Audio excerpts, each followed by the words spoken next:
What if I told you that America's largest retailer has become the backdrop for some of the most disturbing incidents you've never heard? Tonight, we're diving deep into 11 spine-chilling encounters that happened inside Walmart stores across the country. From bizarre customer behavior to unexplained phenomena, these stories will make you question everything you thought you knew about late-night shopping trips. Before we begin this descent into retail horror, smash that subscribe button and hit the notification bell because, trust me, you won't want to miss a single twisted detail of what's coming next. Let's move to our first story. On the night of March 15th, 2019, the Walmart Supercenter on Airline Highway in Baton Rouge, Louisiana, was operating under what employees called skeleton crew conditions. With only 3 staff members covering the entire 180,000 square foot facility during the overnight shift, security guard Jason Carter was used to walking the empty aisles alone, his footsteps echoing through the cavernous space. What he discovered that night would forever change how he viewed his job and question everything he thought he knew about the people who shop at Walmart. Carter had been working the overnight security shift for nearly 2 years, and he prided himself on knowing every corner, every blind spot, and every routine sound of the massive store. The Baton Rouge location was one of the larger supercenters in Louisiana, featuring everything from a full grocery section to an auto center. And during his nightly rounds, Carter had seen his share of unusual incidents. There were the occasional shoplifters trying to hide merchandise, the homeless individuals seeking shelter from Louisiana's unpredictable weather, and the rare medical emergency. But nothing had prepared him for what he would find in the home goods section that cold March evening. The first sign that something was wrong came around 2:47 a.m., according to the security logs that would later be reviewed by both store management and local police. Carter was conducting his standard perimeter check when he noticed that several items in the bedding department appeared to have been disturbed. Comforters were pulled from shelves, pillows were scattered across the floor, and what appeared to be makeshift bedding arrangements had been created in the corner behind a display of discounted winter blankets. At first, Carter assumed it was simply poor restocking from the evening shift. But as he moved closer to investigate, he heard something that made his blood run cold. The sound of steady, rhythmic breathing coming from within the makeshift fort of blankets and pillows. Carter immediately reached for his radio to contact the overnight manager, Sarah Chen, who was working in the back office processing inventory reports. But before he could speak, a voice emerged from the pile of bedding, a voice that was surprisingly calm and conversational. "I was wondering when someone would finally find me," the voice said. And slowly, a middle-aged man emerged from what Carter would later describe as an elaborate nest made entirely of Walmart merchandise. The man appeared to be in his 40s, with graying hair and wearing what seemed to be multiple layers of clothing, all of which still had Walmart price tags attached. What followed was perhaps the most surreal conversation Carter had ever experienced during his time in security. The man, who identified himself only as David, explained that he had been living in the store for the past 3 days. Not hiding, he emphasized, but actually living there. He had established what he called a routine that involved moving between different sections of the store depending on the time of day and the staff schedules he had apparently memorized. During peak shopping hours, he would browse the aisles like a regular customer. During restocking periods, he would retreat to less busy areas like automotive or the garden center. And during the overnight hours, he would create sleeping arrangements in the home goods section using merchandise from the shelves. David's method was disturbingly sophisticated. He had been consuming food from the grocery section, carefully opening packages in a way that made them appear damaged rather than stolen, knowing the damaged goods would be written off rather than investigated. He had been using the restrooms for hygiene, and had even been doing laundry using the display models in the appliance section during the early morning hours when no staff were present in that area. Most disturbing of all, David had been studying the store's operations so intently that he knew which security cameras had blind spots, which staff members worked which shifts, and even which days certain departments received new inventory. As Carter listened to this explanation, a mixture of fascination and horror washed over him. Here was a man who had essentially turned a retail store into his personal living space, and he had done it so skillfully that he had gone undetected for 3 full days in one of the busiest stores in the area. David explained that he had lost his apartment 2 weeks prior due to job loss, and rather than seek help from social services or family, he had decided to conduct an experiment to see if it was possible to live undetected in a large retail establishment. He spoke about it with the detached tone of a researcher discussing laboratory findings. The conversation continued for nearly 20 minutes before Carter finally made the call to management and eventually to local police. During that time, David showed Carter around his makeshift living arrangement, pointing out the various modifications he had made to improve his comfort. He had created a system for charging his phone using the electronics department's display models. He had identified which areas of the store had the best acoustics for detecting approaching footsteps. He had even figured out the optimal times to access different areas based on the cleaning crew's schedule, which he had learned by simply observing for his first few hours in the store. When overnight manager Sarah Chen arrived at the scene, followed shortly by 2 officers from the Baton Rouge Police Department, David remained remarkably cooperative and calm. He made no attempt to flee or resist and actually seemed somewhat proud of his accomplishment. As the officers took his statement, David explained that he had no intention of stealing anything permanently. He viewed his actions as borrowing items that he would eventually pay for once he got back on his feet. He had kept meticulous mental notes of everything he had consumed or used, down to the number of paper towels he had taken from the restrooms. The police report, which was later obtained through public records requests, revealed additional disturbing details about David's 3-day residency. Security footage review showed that he had indeed been moving through the store during business hours, often appearing in frame as just another customer browsing the aisles.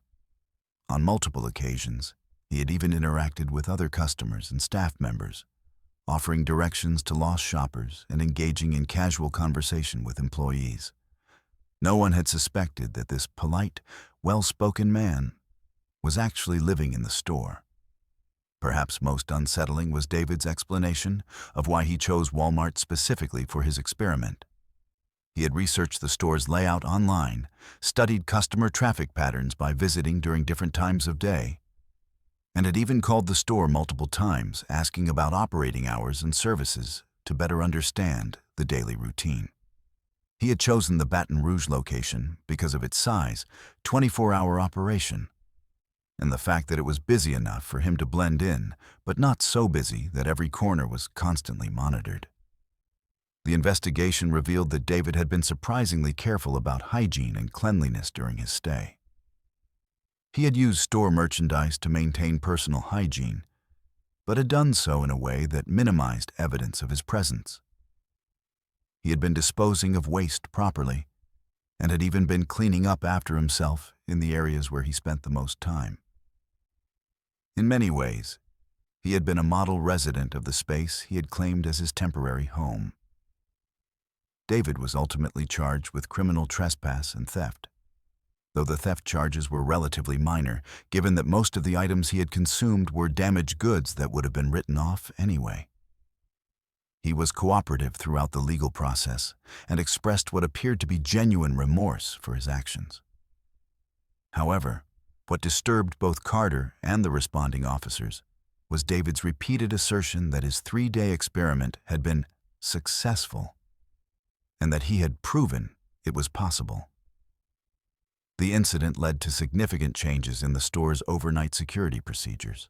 Additional security cameras were installed in blind spots that David had identified, overnight staffing was increased, and new protocols were established for conducting more frequent and thorough overnight checks of all departments.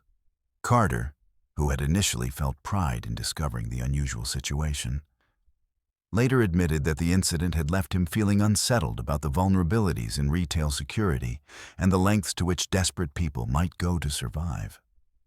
The most disturbing aspect of the entire incident, according to Carter's later interviews with local media, was not that David had managed to live in the store undetected, but how normal and rational he had seemed throughout the entire encounter.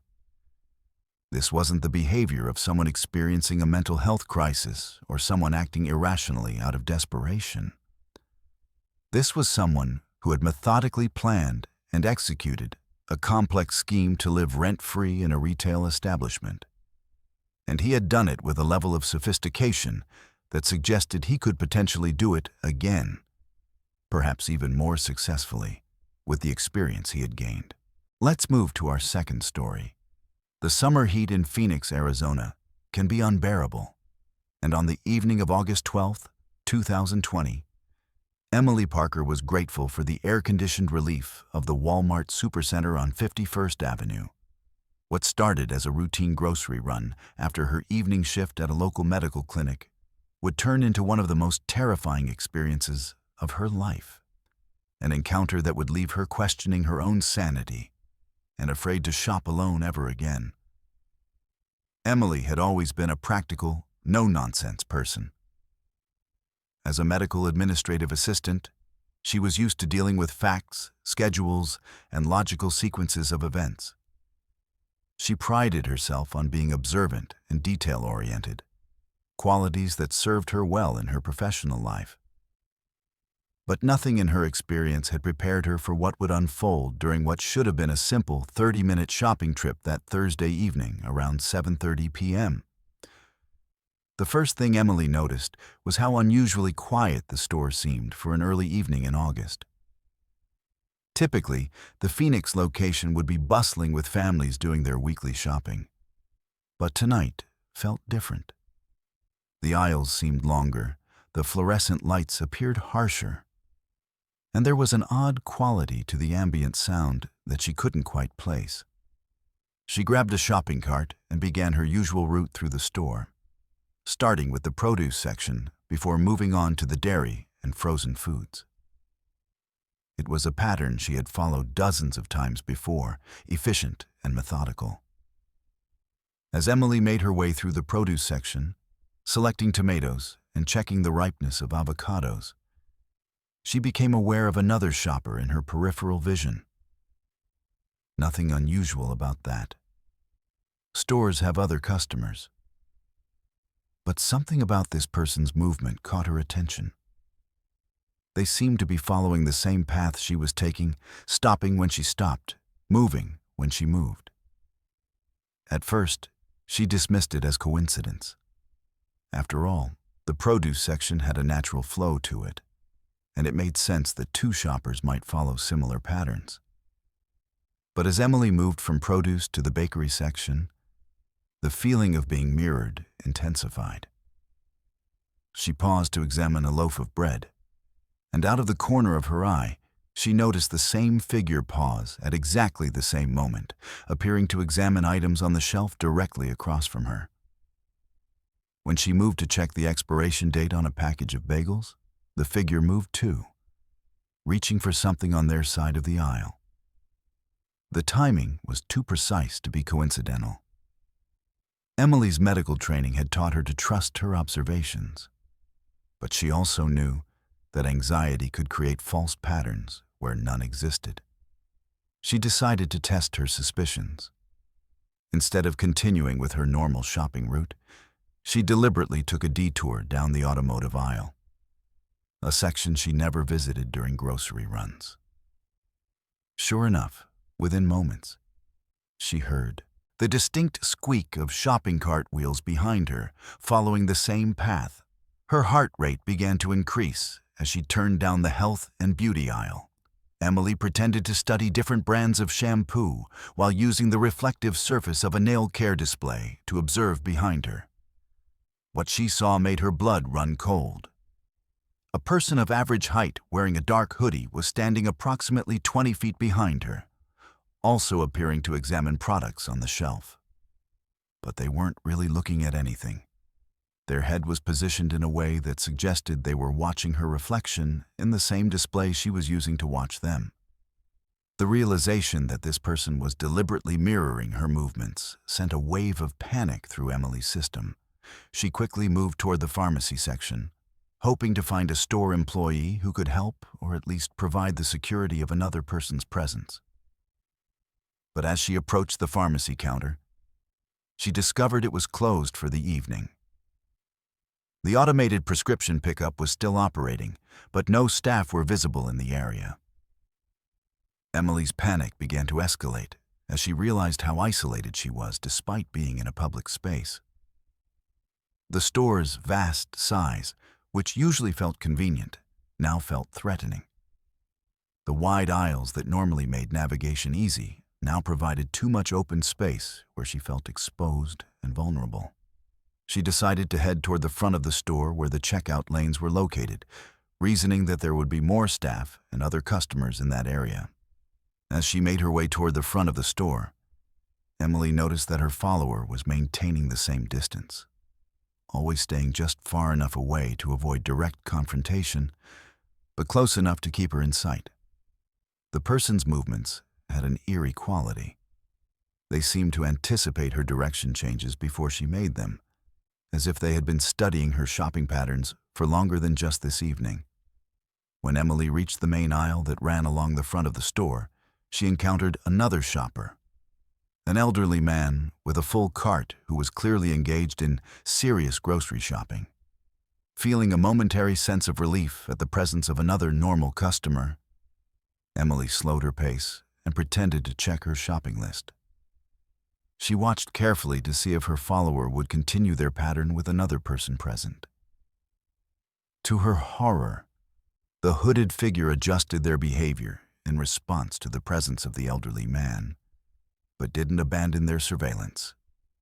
Instead, they began browsing items in the nearby dollar section, maintaining a position where they could observe Emily while appearing to be a normal customer to anyone else in the area. The sophistication of this adjustment terrified Emily more than the initial following behavior had. Emily realized that she needed to do something decisive. She couldn't continue shopping with this person, tracking her every movement, and she was becoming increasingly concerned about what would happen when she left the store and went to the parking lot. She decided to approach the customer service desk, which was still staffed despite the relatively late hour. As she walked toward the customer service area, Emily noticed that her follower immediately began moving in the same direction, but via a parallel route that would keep them out of direct sight of the service desk. This suggested a level of planning and awareness that indicated this wasn't random behavior or a case of mistaken identity.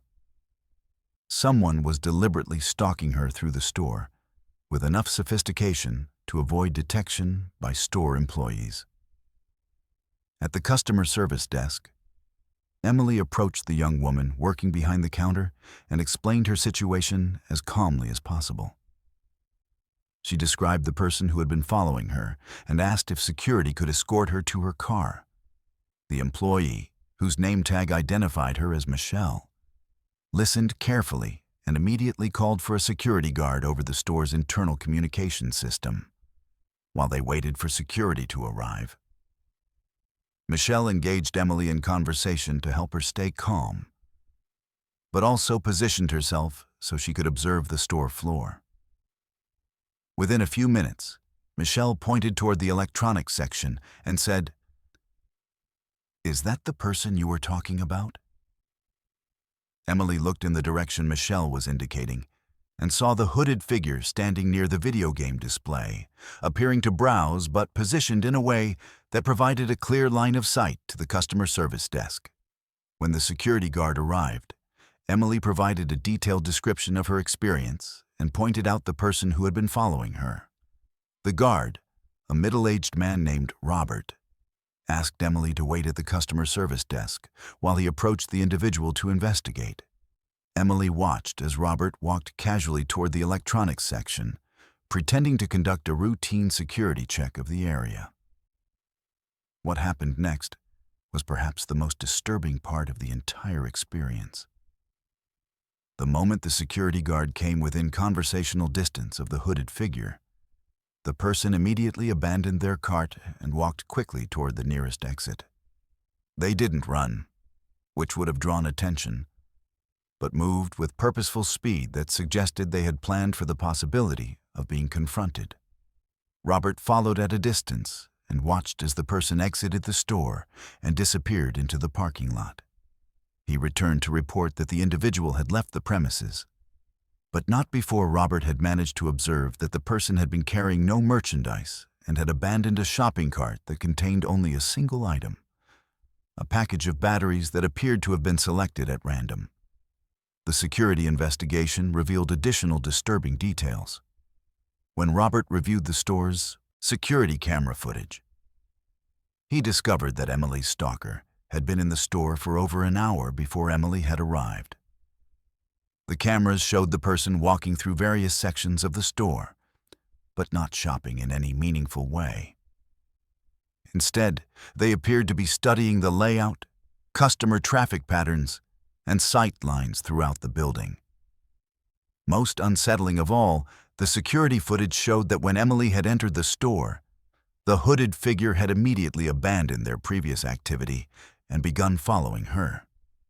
This suggested that Emily had been specifically targeted, either because the person had been waiting for her specifically, or because she fit some particular profile that the stalker was looking for.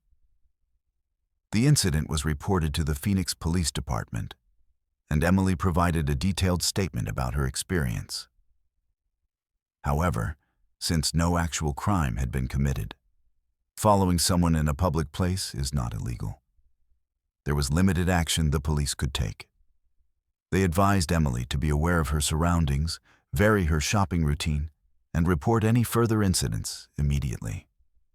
For weeks after the incident, Emily found herself unable to shop alone without experiencing anxiety. She began bringing friends or family members with her for grocery runs, and she completely avoided evening shopping trips.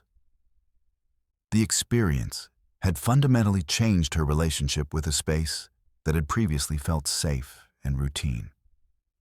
She found herself constantly checking reflections in store windows and mirrors, scanning for anyone who might be following her movements. The most disturbing aspect of the entire experience, Emily later reflected, was the level of sophistication and patience her stalker had demonstrated.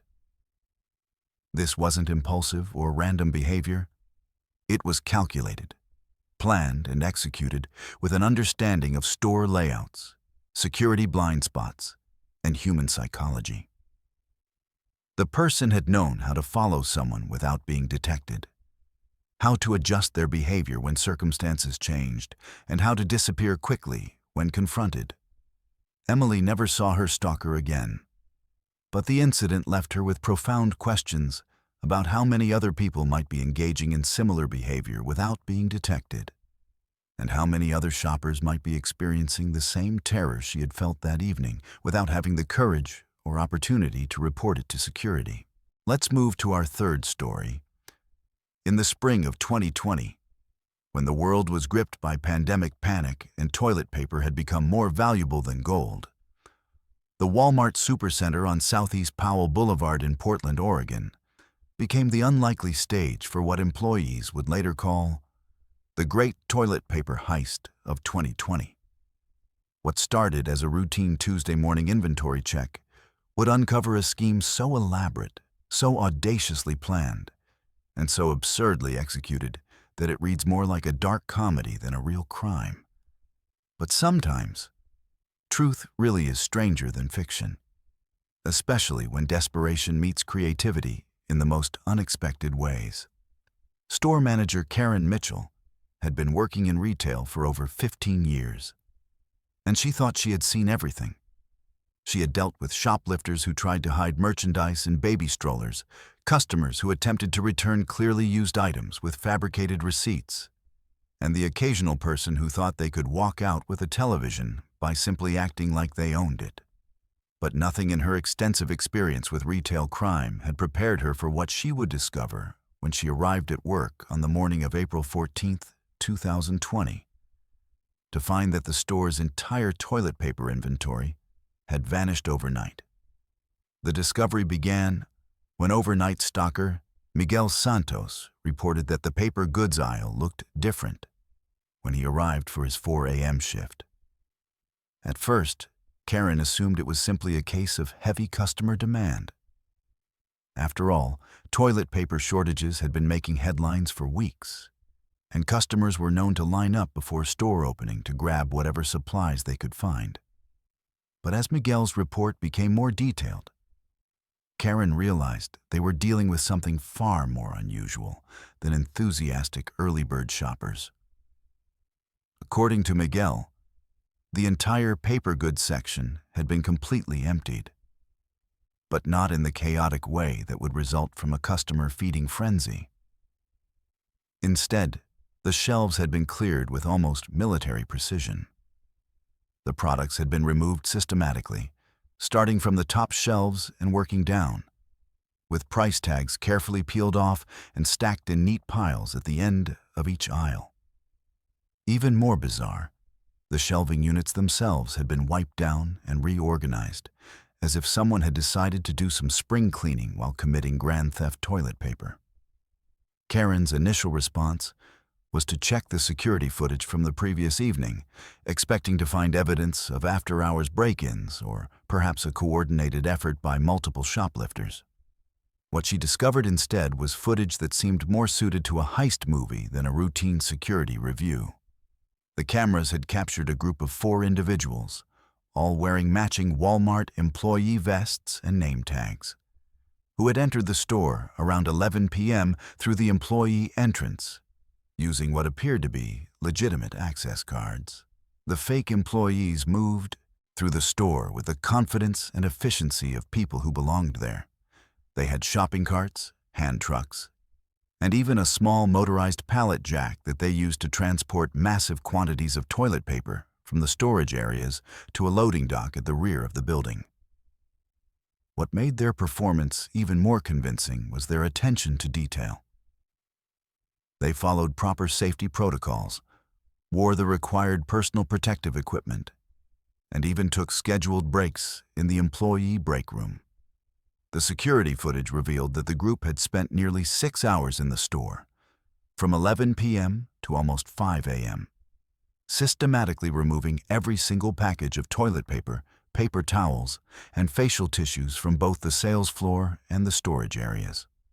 They had loaded everything into a large truck that was parked at the loading dock, a truck that bore the logo and branding of a legitimate paper goods distributor that regularly made deliveries to Walmart stores throughout the region.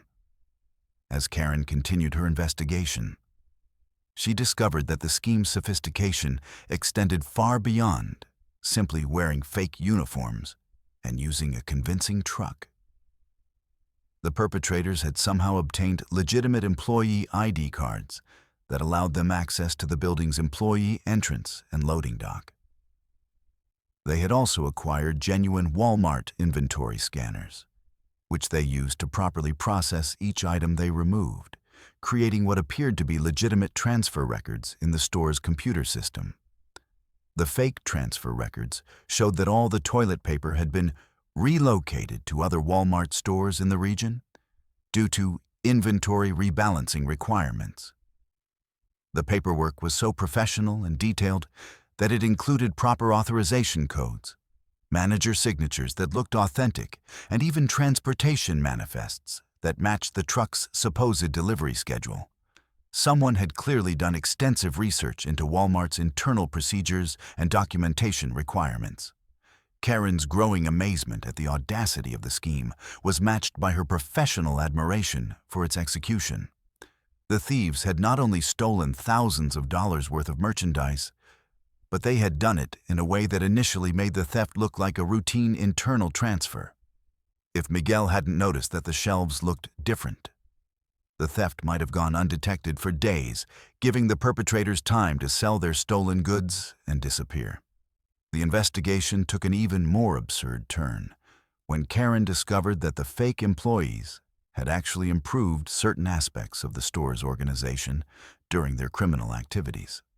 The paper goods aisle had been restocked with other merchandise in a way that maximized space utilization and improved customer access. The storage area had been reorganized more efficiently than it had been in months. One of the perpetrators had even fixed a broken price scanner that had been out of order for weeks. As news of the theft spread through the store's employee network, additional bizarre details emerged. Night custodian Rosa Delgado reported that she had encountered the fake employees during her cleaning rounds and had actually complimented them on their hard work and dedication. The group had been polite, professional, and had even offered to help her move some heavy equipment. Rosa had assumed they were new hires or temporary workers brought in to handle increased pandemic demand. The customer service desk revealed another layer of the scheme's sophistication. The fake employees had processed several customer returns of toilet paper during their time in the store, generating legitimate receipts and return credits that further camouflaged their theft activities. They had even handled a few actual customers who had come to the store during late-night hours, providing helpful directions and product recommendations with the cheerful efficiency of genuine Walmart employees. Karen's investigation revealed that the perpetrators had been planning their heist for weeks.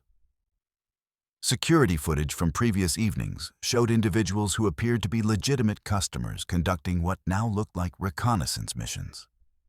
They had mapped out camera locations, studied employee schedules, observed loading dock procedures, and even timed how long it took to move merchandise from storage areas to the truck loading zone. The most audacious aspect of the entire scheme was discovered when Karen reviewed the store's employee break room security camera. The footage showed the fake employees taking their scheduled breaks, eating snacks they had brought from home, and engaging in normal workplace conversation about current events, sports, and their other jobs.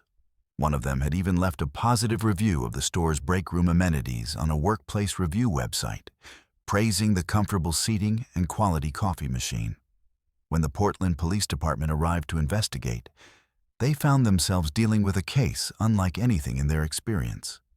Detective James Wright later admitted that he had never encountered criminals who had stolen merchandise, while simultaneously improving the workplace environment and providing excellent customer service. The perpetrators had committed their crime with such professionalism and attention to detail that several actual Walmart employees expressed disappointment when they learned the helpful, hard-working night crew wouldn't be returning. The investigation eventually revealed that the scheme had been orchestrated by a group of former retail employees who had lost their jobs due to pandemic-related layoffs. They had used their insider knowledge of retail operations to plan and execute what they viewed as the perfect victimless crime, stealing products that were in artificially high demand due to panic buying from a corporation they felt had treated them unfairly. Their leader, a former assistant manager named Derek, later explained that they had tried to minimize the impact on individual employees and customers by conducting their theft as professionally as possible. The stolen toilet paper was eventually recovered from a warehouse in southeast Portland, where the group had been repackaging it for sale through online marketplaces at inflated pandemic prices. The perpetrators had managed to sell approximately 40% of their stolen inventory before being apprehended, earning enough money to cover several months of unemployment expenses. When arrested, they expressed genuine remorse for their actions, but also pride in what they called their victimless entrepreneurship. The case became something of a local legend in Portland, with many residents expressing a grudging admiration for the group's creativity, professionalism, and the ironic fact that they had provided better customer service during their criminal activities than many legitimate retail employees. The story gained national attention when late-night comedy shows picked up on the absurd details, turning the perpetrators into unlikely folk heroes of the pandemic era. Karen Mitchell later reflected that the great toilet paper heist of 2020 had taught her more about retail security vulnerabilities than 15 years of conventional theft incidents. The perpetrators had exploited not just physical security weaknesses, but psychological and procedural assumptions about how legitimate employees behave and how business operations should look. Their success had depended not on stealth or violence, but on the bold assumption that people wearing the right uniforms and following proper procedures would be assumed to belong, regardless of whether anyone actually recognized them. The incident led to significant changes in Walmart's employee access procedures, inventory tracking systems, and after-hours security protocols. But it also left Karen with a lingering appreciation for the entrepreneurial spirit and attention to detail that the thieves had demonstrated, even as she recognized the serious legal and ethical problems with their chosen method of unemployment relief. Let's move to our fourth story. I need to tell you about my last day working at Walmart, because it's something that still haunts me 3 years later.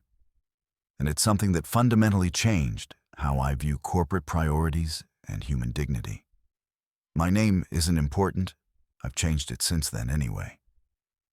But what happened on November 18th, 2018, at the Walmart Supercenter in Tulsa, Oklahoma, where I had worked for nearly 4 years, will stay with me for the rest of my life. I was a department supervisor in electronics, had good performance reviews, decent relationships with most of my co-workers, and genuinely believed that Walmart, despite its flaws, was a company that cared about its employees and customers. That belief died on a cold Sunday morning, along with a customer whose name I never learned. I had arrived for my shift at 6 a.m., an hour before the store opened to the public, to help with inventory counts and merchandise displays. It was typical Sunday morning routine. Quiet, methodical, with just a handful of employees scattered throughout the massive store getting everything ready for another day of retail chaos. I was in the electronics section, updating price tags and organizing the mobile phone display, when I heard a commotion coming from the grocery section. At first, I assumed it was just someone dropping a pallet of merchandise, or maybe a customer who had gotten in early making too much noise. But the sound was different. Urgent, distressed human voices, rather than the typical sounds of retail operations. I walked toward the source of the noise and found several employees gathered around aisle 14 near the cereal section. As I got closer, I could see they were all looking down at something on the floor, and the expression on their faces told me immediately that something was seriously wrong. Lying motionless between the Cheerios and the Lucky Charms was an elderly man, probably in his 70s, wearing a heavy winter coat despite the mild Oklahoma weather. He was completely still, and even from several feet away, I could tell he wasn't breathing. My first instinct was to call 911, and I immediately pulled out my phone to do exactly that. But before I could dial, Assistant Manager Rebecca Torres appeared and firmly told me to put my phone away. She said that protocol required all emergency situations to be handled through management channels, and that she would take care of notifying the appropriate authorities. I reluctantly complied, assuming that she knew procedures better than I did and that help would be on the way within minutes.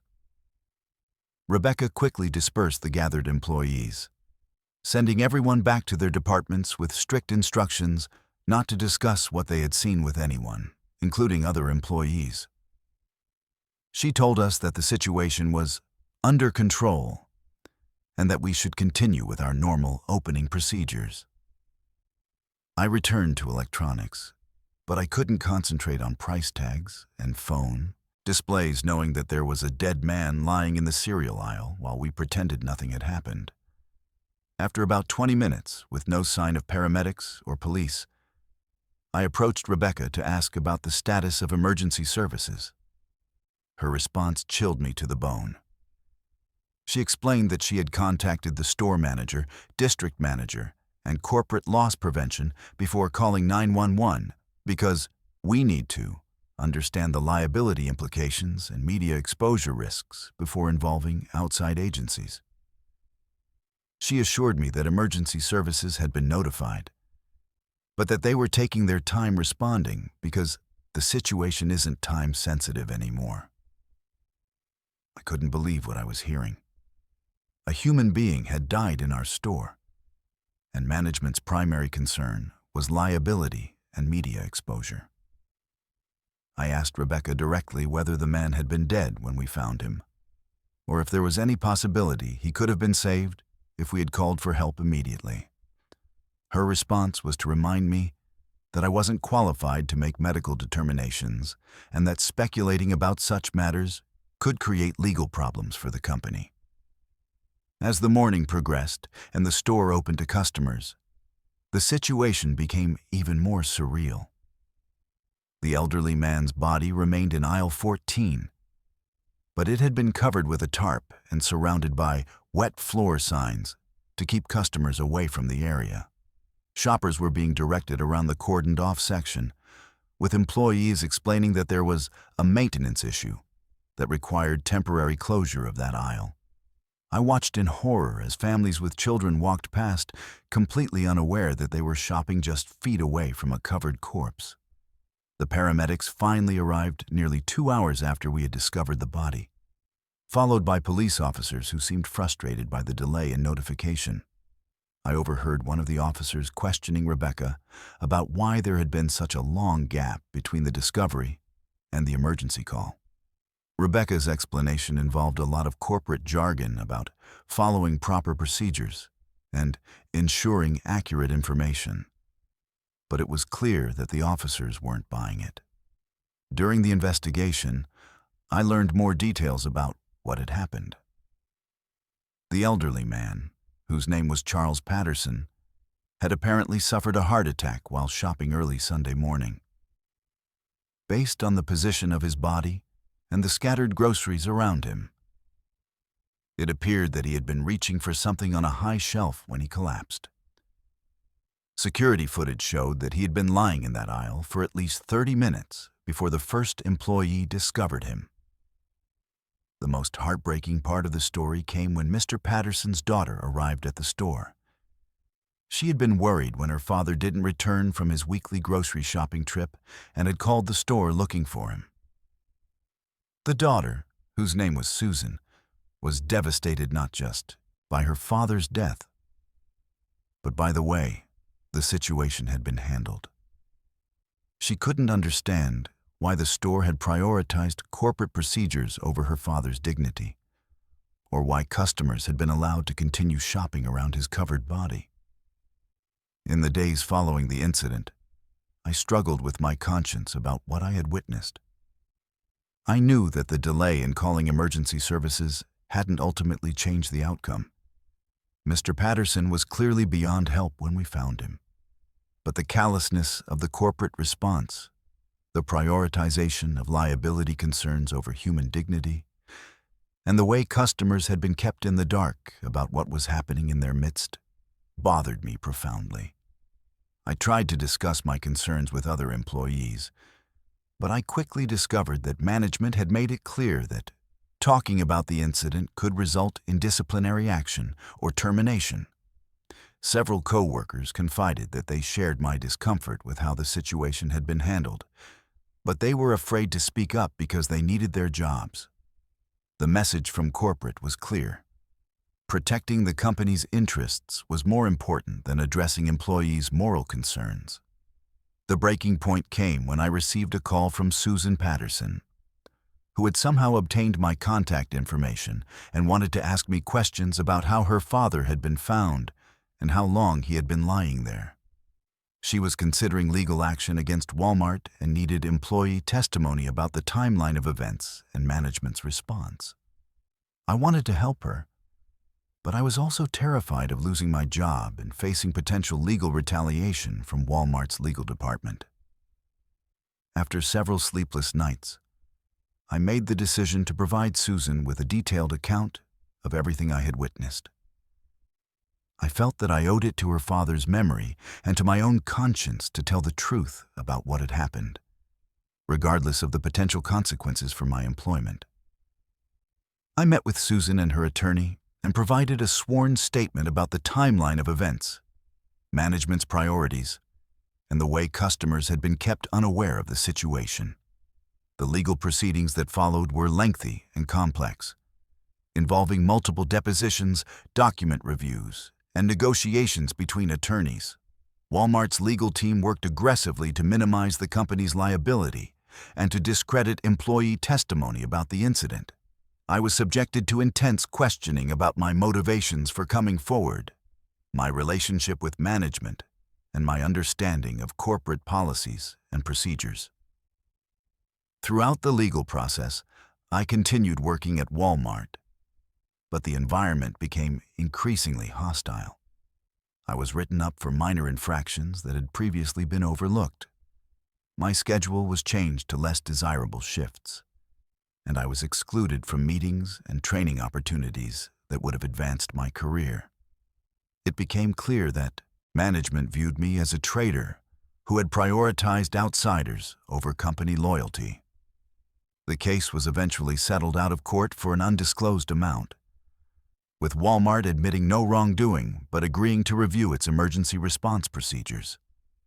Susan Patterson received financial compensation, but she told me that no amount of money could make up for the way her father had been treated in his final moments and the hours afterward. She said that knowing he had died alone on a cold floor while corporate executives discussed liability implications was something she would never be able to accept. My employment at Walmart became untenable after the settlement was reached.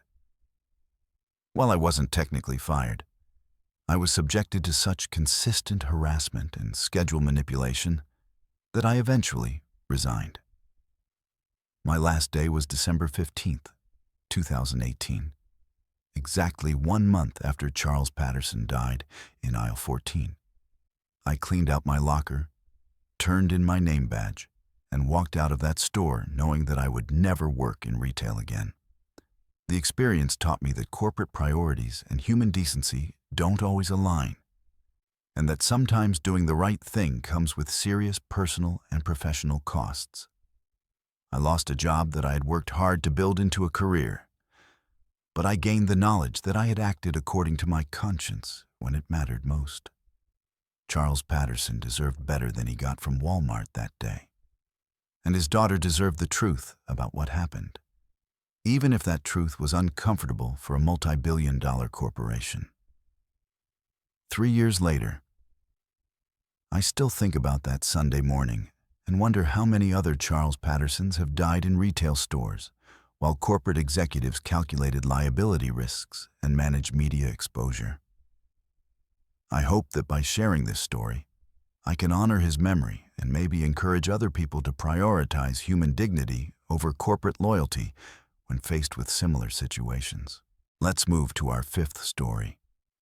On the afternoon of April the 23rd, 2021, the Walmart Supercenter on North Zaragoza Road in El Paso, Texas, became the setting for an incident that rattled employees, baffled shoppers, and left police investigators combing through hours of surveillance footage in search of answers. The catalyst was a 34-year-old man who identified himself simply as Levi. He entered the store at 2:15 p.m. dressed in unremarkable jeans and a navy windbreaker, ordinary enough that no one paid him much attention as he crossed the vestibule and headed straight for customer service. What followed felt less like a retail disturbance and more like a live documentary on the frayed edges of reality. According to the official incident report, Levi did not open with a complaint about a return or a price check.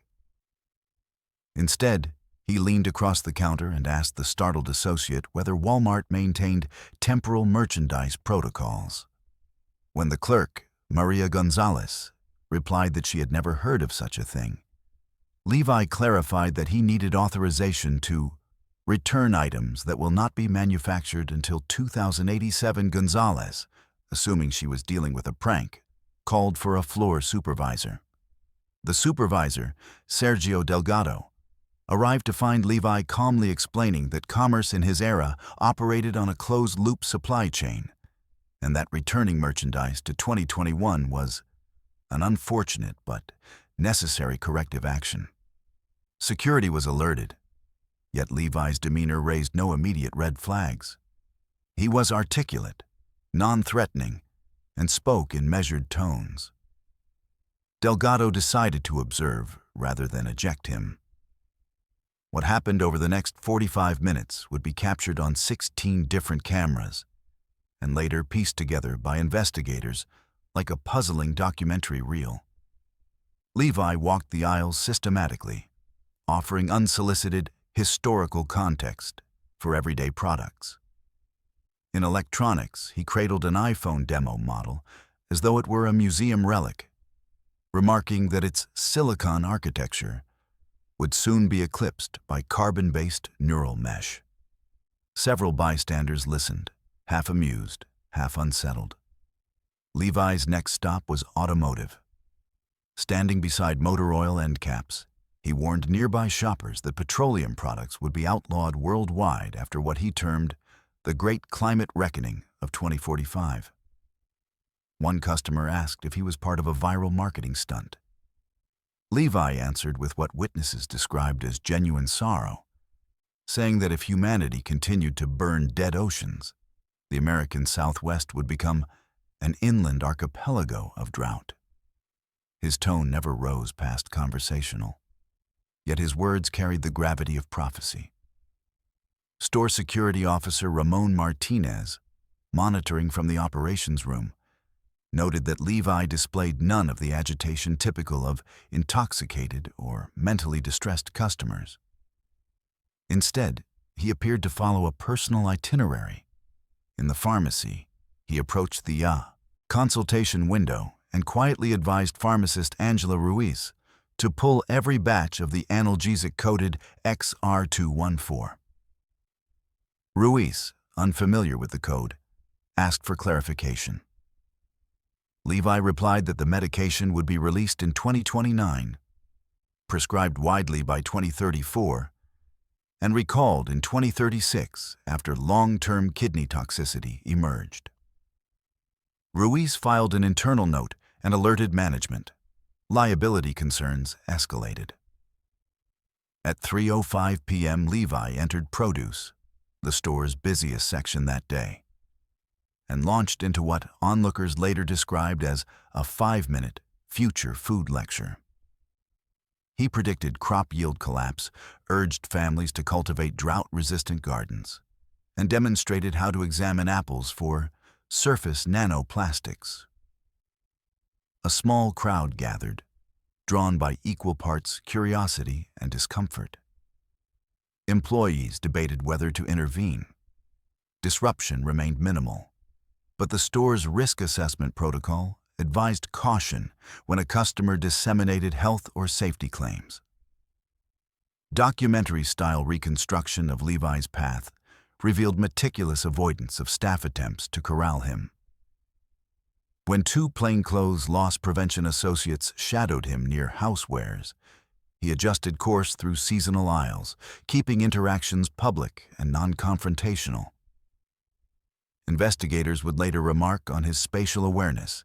He seemed to know camera blind spots and exit routes instinctively, yet he never attempted to flee.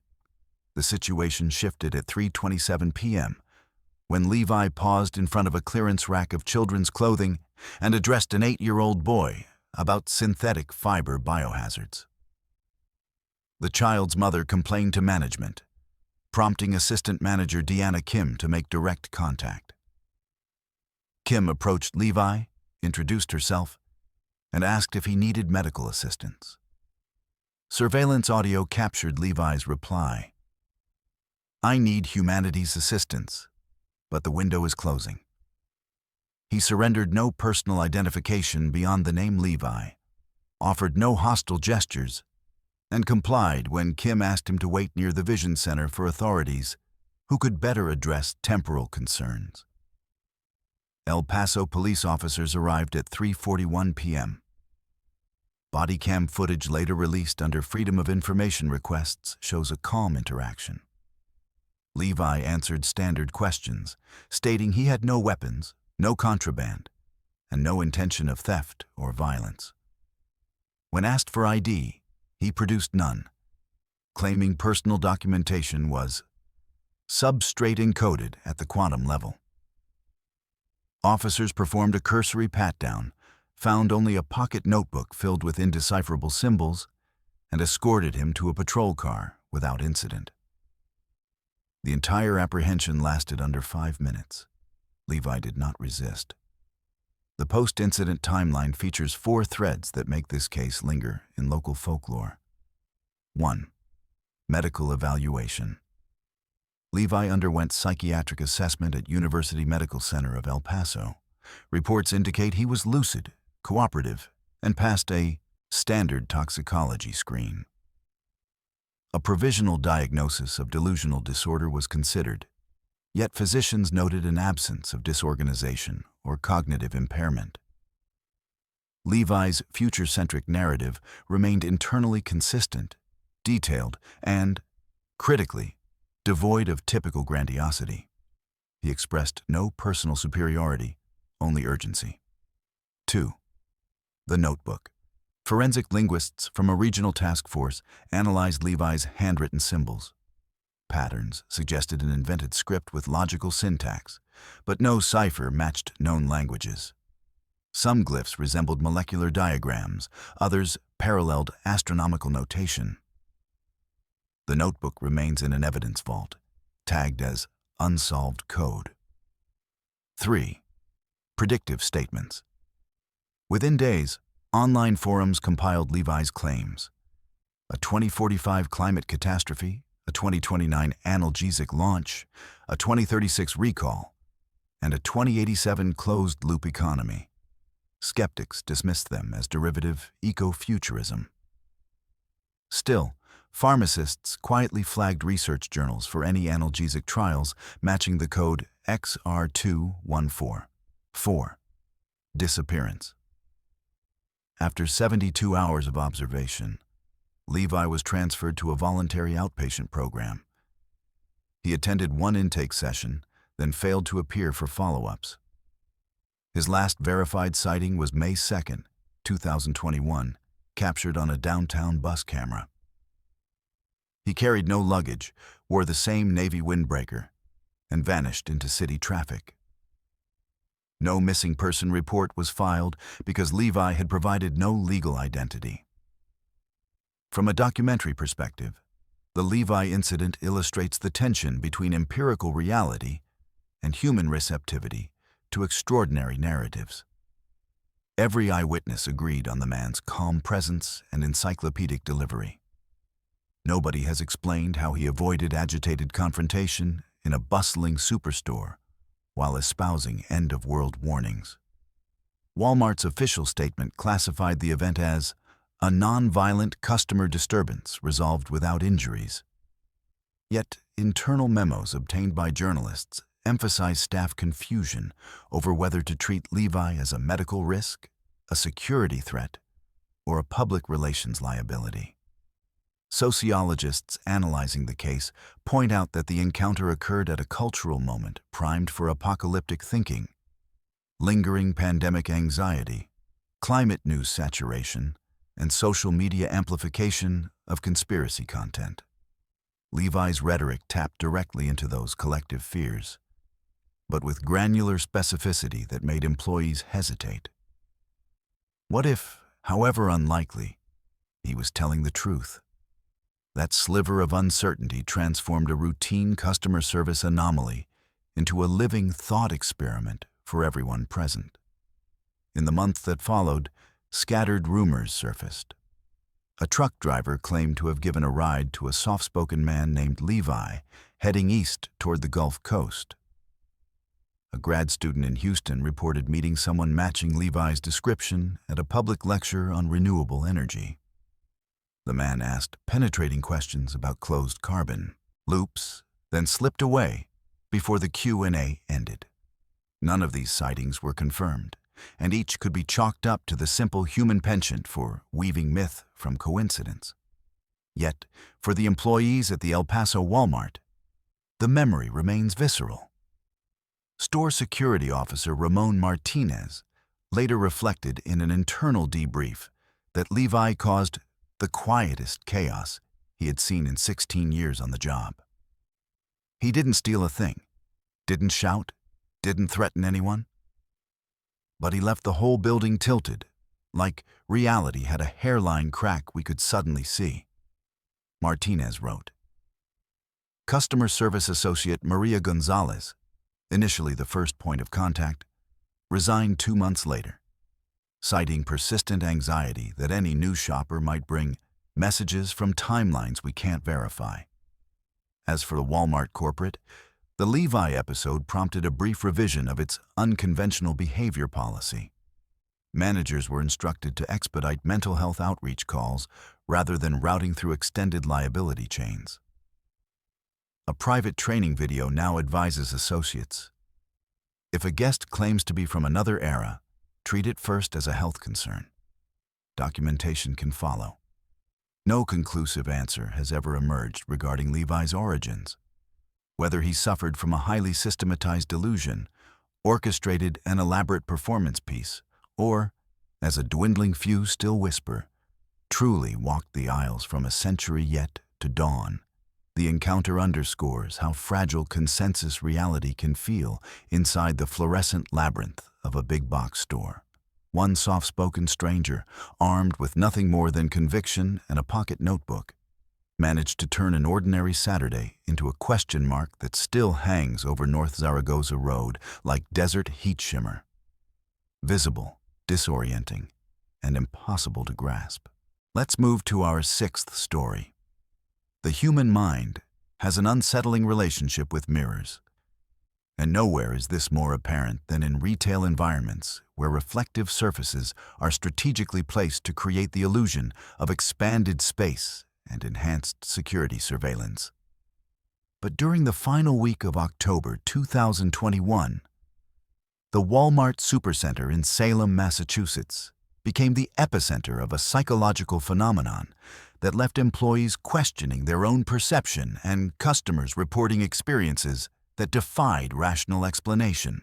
What began as isolated complaints about strange reflections in the store's mirrors escalated into a coordinated investigation that would reveal the disturbing power of collective delusion.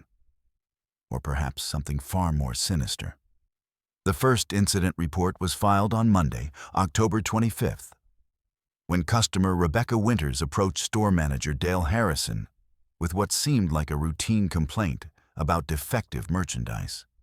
Winters explained that she had been trying on reading glasses in the pharmacy section when she noticed that her reflection in the nearby mirror was delayed by approximately 2 seconds. She demonstrated the phenomenon for Harrison, moving her hand back and forth while staring into the mirror, insisting that her reflection was mimicking her movements with a noticeable lag. Harrison observed the demonstration and saw nothing unusual, prompting him to assume that Winters was either mistaken or possibly experiencing some form of medical issue affecting her perception. However, Winters was not easily dismissed. She was a retired physics teacher from nearby Danvers, articulate and methodical in her observations. She had timed the delay using her smartphone's stopwatch function and claimed it was consistent across multiple tests. When Harrison suggested that lighting conditions or viewing angle might be creating an optical illusion, Winters invited him to stand in the exact same position and observe for himself. Reluctantly, Harrison complied, spending several minutes moving his hand in front of the mirror while Winters watched. He saw nothing abnormal, but Winters insisted that from her perspective, his reflection was exhibiting the same 2-second delay she had experienced. The incident might have been dismissed as an isolated case of perceptual confusion. But Tuesday brought 3 additional reports of mirror anomalies from completely different sections of the store. Customer Patricia Chen reported that while examining her appearance in the women's restroom mirror, she had briefly seen herself wearing different clothes, specifically a red sweater instead of the blue jacket she was actually wearing. James Rodriguez complained to customer service that the large security mirror in the electronics section showed him standing in a completely different aisle, surrounded by merchandise that didn't match his actual location. Most disturbing of all, elderly customer Margaret Foster claimed that the mirror in the jewelry section had shown her a reflection that appeared to be about 20 years younger than her actual age. By Wednesday, the reports had multiplied and begun to follow a disturbing pattern. Customers were not just reporting simple delays or distortions in their reflections. They were seeing versions of themselves that seemed to exist in alternate realities. A young mother named Sarah Thompson reported seeing herself in the baby goods section mirror. But her reflection was holding a different child than the one in her actual shopping cart. A teenage customer named Derek Mills claimed that his reflection in the sporting goods mirror was wearing a Walmart employee uniform, complete with a name tag, despite the fact that he had never worked at the store. Store security officer Lisa Chen began documenting these reports systematically, initially suspecting that the incidents might be part of an elaborate prank or social media stunt. However, her investigation revealed that the customers making these reports came from diverse backgrounds, had no apparent connection to each other, and seemed genuinely disturbed by their experiences. Several customers became emotional while describing what they had seen, and a few requested to speak with security because they were concerned about their own mental health. The psychological profile of the affected customers defied easy categorization. They ranged in age from teenagers to senior citizens, represented various ethnic and socioeconomic backgrounds, and included both frequent Walmart shoppers and first-time visitors to the Salem location. Medical histories, when voluntarily disclosed, showed no pattern of psychiatric illness or medication use that might explain hallucinations or perceptual disturbances. The only common factor seemed to be that all the incidents occurred within the same week and involved mirrors located throughout different sections of the store. Thursday brought the most unsettling report yet. Customer Michael Porter, a local attorney with no history of mental health issues, approached Dale Harrison with a request that the store's security cameras be reviewed. Porter claimed that while shopping for office supplies, he had noticed that his reflection in the mirror near the printer cartridges section was performing actions he wasn't actually doing. Specifically, he said his reflection had been selecting different items from the shelves, examining products he had no interest in, and even appeared to be having conversations with other reflected customers who weren't present in the actual aisle. Porter's legal background made him particularly credible and methodical in his documentation. He had taken notes on his smartphone, recording the time, location, and specific details of what he observed. He had also attempted to photograph the phenomenon, though his pictures showed only normal reflections. Porter's request for security camera review presented an interesting test case. If his claims were accurate, the cameras positioned to monitor the supply aisle should have recorded him standing motionless while staring at the mirror, even as his reflection allegedly engaged in complex behaviors.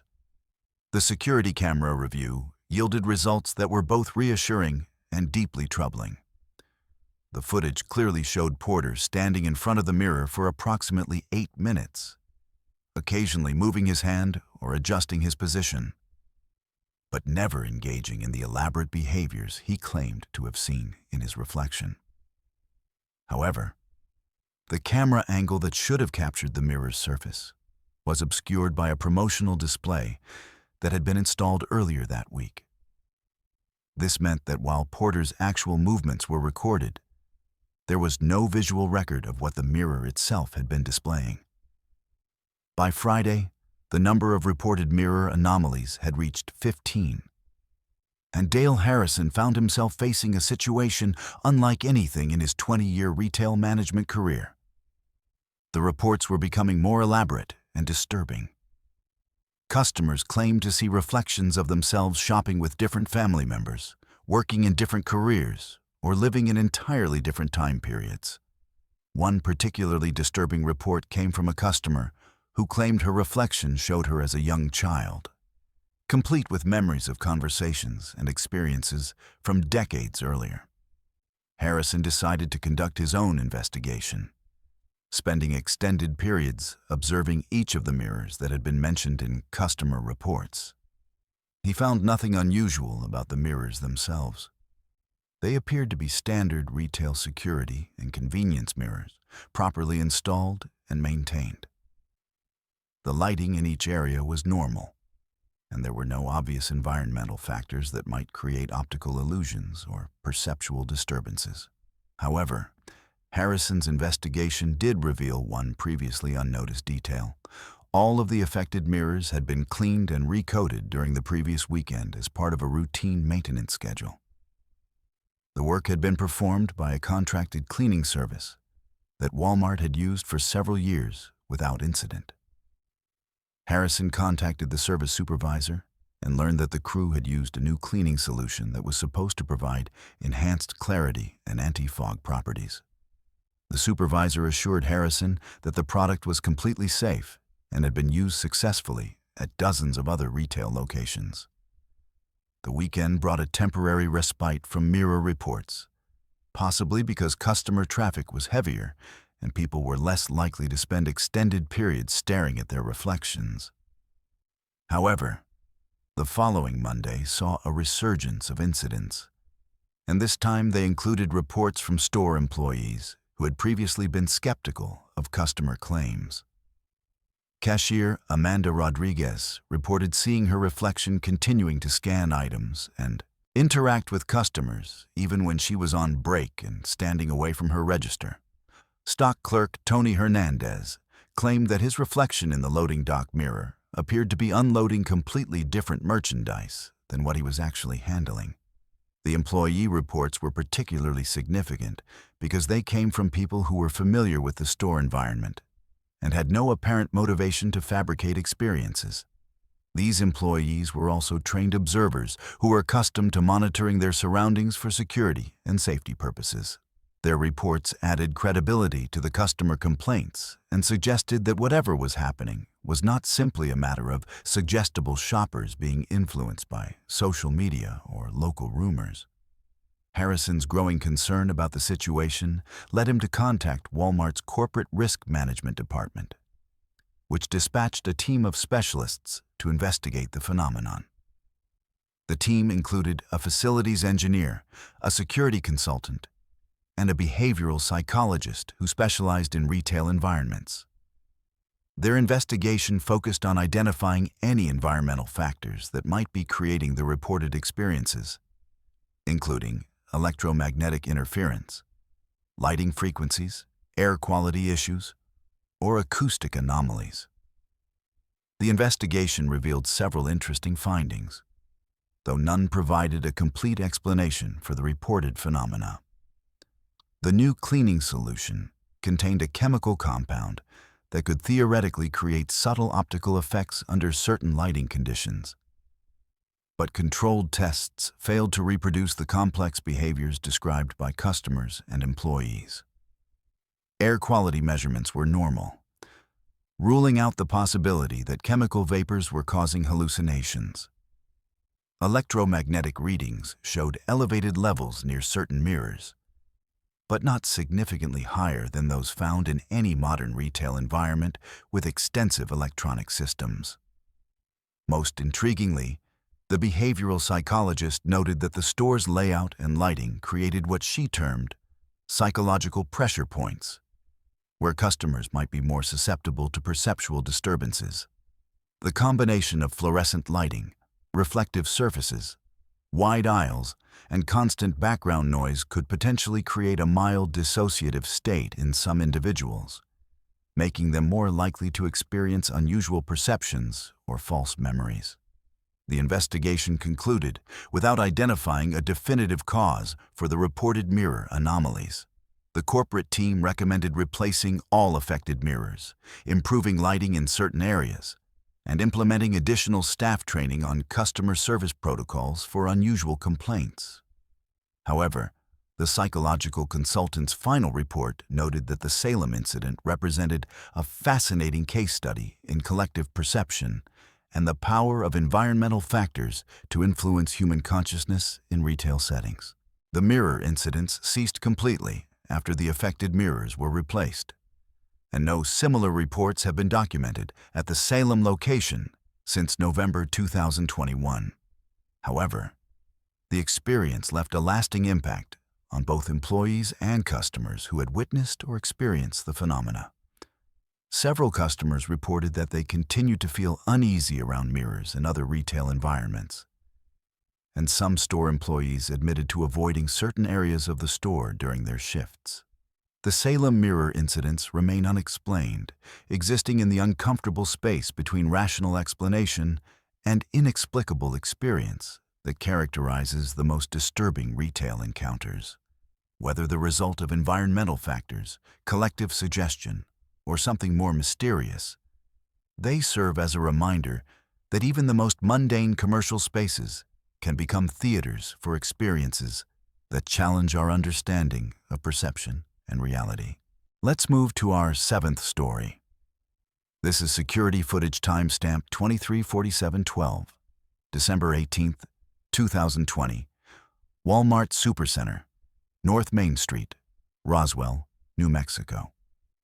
What you're about to see was captured on the store's internal surveillance system and later leaked by a former employee who claimed the footage was being suppressed by corporate management. The incident involves customer identification number 4471, later identified as Maria Santos, a 28-year-old local resident with no prior history of unusual behavior or mental health issues. The footage quality is standard definition, typical of retail security cameras, with occasional digital artifacts and pixelation that some viewers have mistakenly interpreted as evidence of tampering. However, independent analysis by digital forensics experts has confirmed the authenticity of the recording. The sequence begins with Santos entering through the main entrance at 23:45 and 3 seconds, approximately 15 minutes before store closing. She appears to be alone, carrying a small purse and moving at a normal walking pace toward the grocery section. Security camera angle SA07 captures her selecting a shopping cart from the corral and proceeding down the main aisle toward the produce section. At this point, nothing in her behavior suggests anything unusual. She appears to be conducting a routine late evening shopping trip, possibly picking up items for the following day. Camera angle SA12, positioned above the produce section, shows Santos examining apples and placing several in a plastic bag. The timestamp reads 23:46:41 when the first anomaly occurs. Santos appears to pause mid-motion, her hand extended toward the apple display, and remains completely motionless for exactly 47 seconds.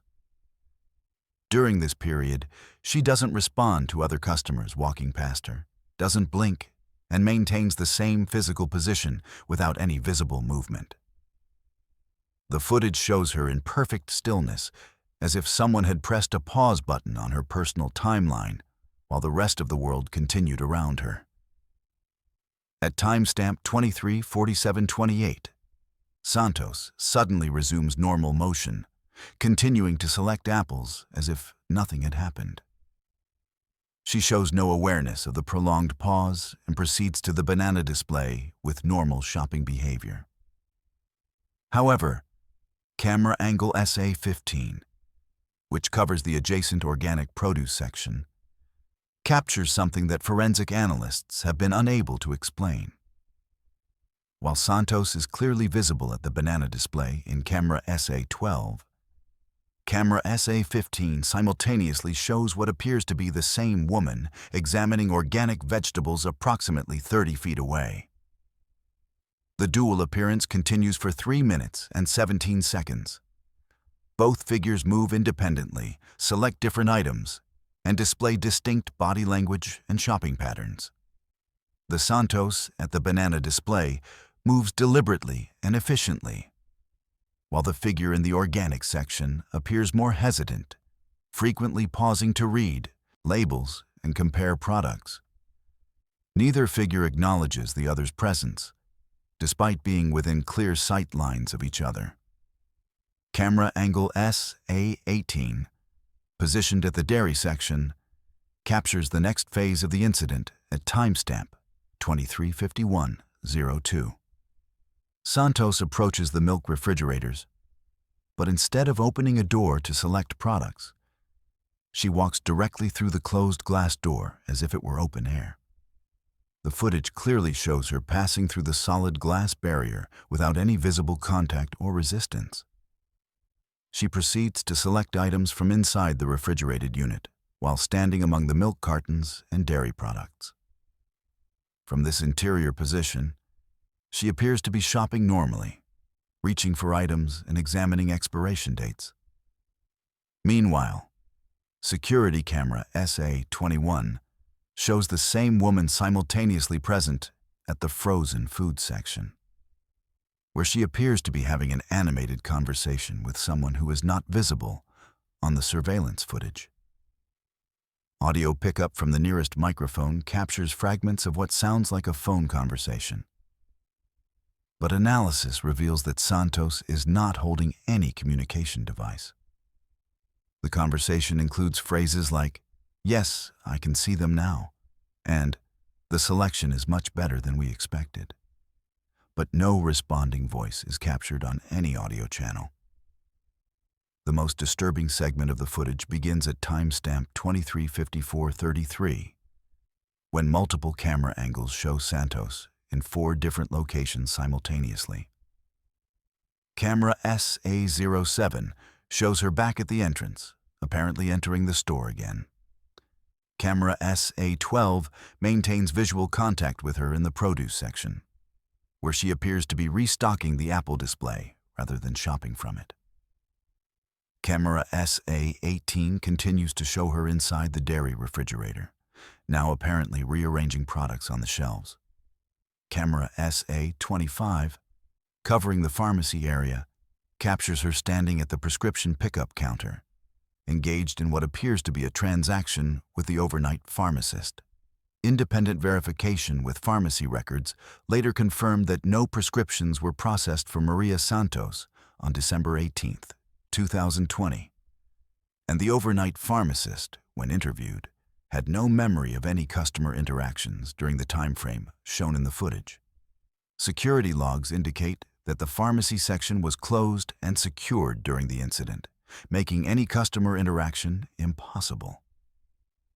At timestamp 23:57:15, all camera feeds simultaneously lose visual contact with Santos in every location. The figures don't exit the frame or move out of camera range.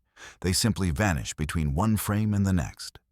Enhanced frame-by-frame analysis shows Santos clearly present in frame 23:57:14 across all 4 camera angles, and completely absent in frame 23:57:15.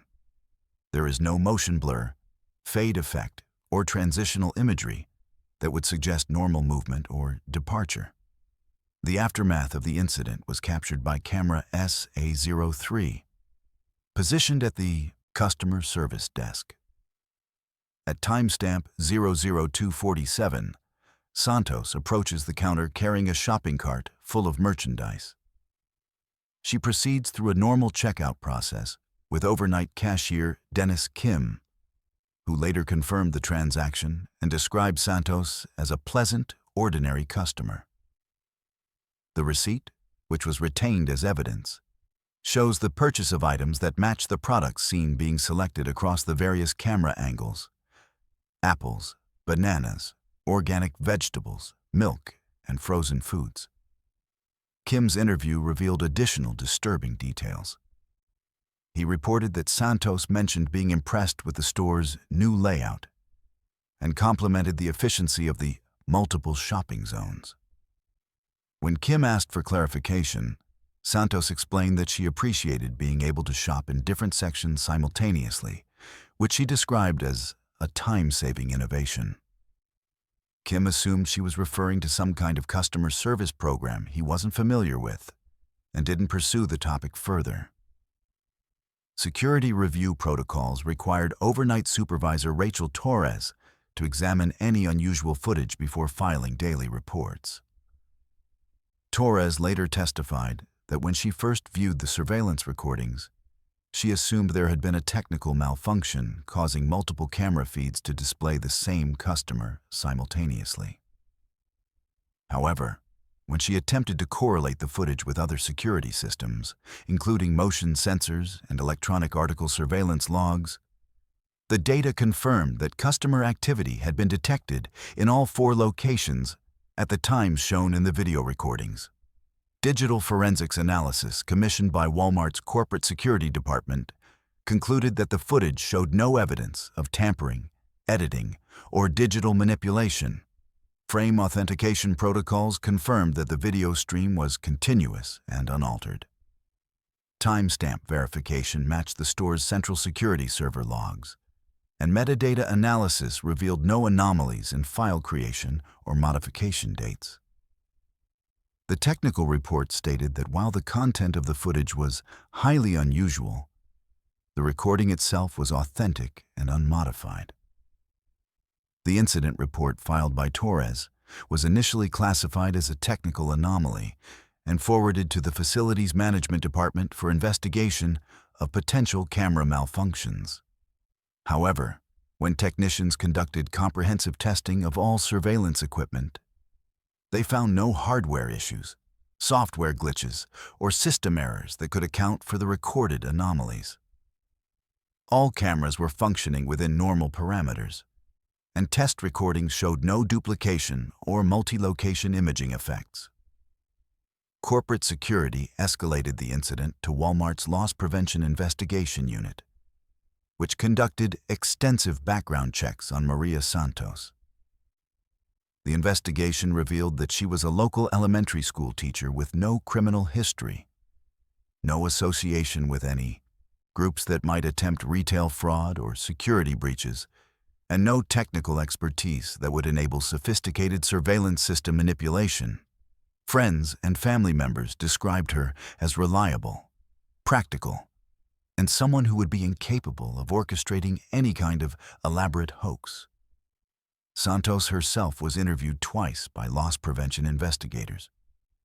In both interviews, she described her December 18th shopping trip as completely routine and unremarkable. She had no memory of being in multiple locations simultaneously, passing through glass barriers, or having conversations with invisible individuals. When shown segments of the security footage, she confirmed that the figure in the recordings was definitely her, but expressed confusion and concern about the apparent anomalies. Psychological evaluation revealed no signs of dissociative disorders, memory problems, or delusional thinking.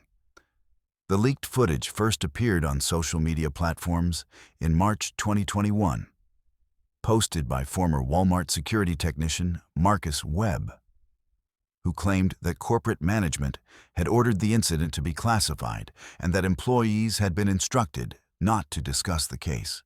Webb alleged that similar footage from other Walmart locations had been suppressed and that the company was aware of ongoing temporal anomalies affecting customer behavior in certain stores.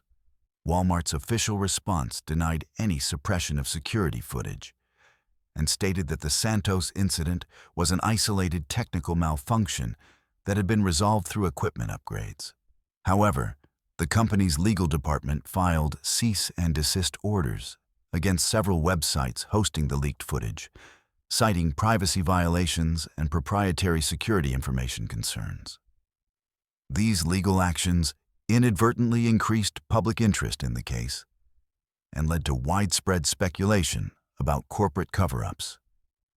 Independent paranormal investigators who analyzed the footage proposed various theories, ranging from interdimensional phenomena to advanced holographic technology. Skeptics suggested that the incident represented an elaborate hoax involving sophisticated video editing techniques, despite the forensic analysis confirming the footage's authenticity.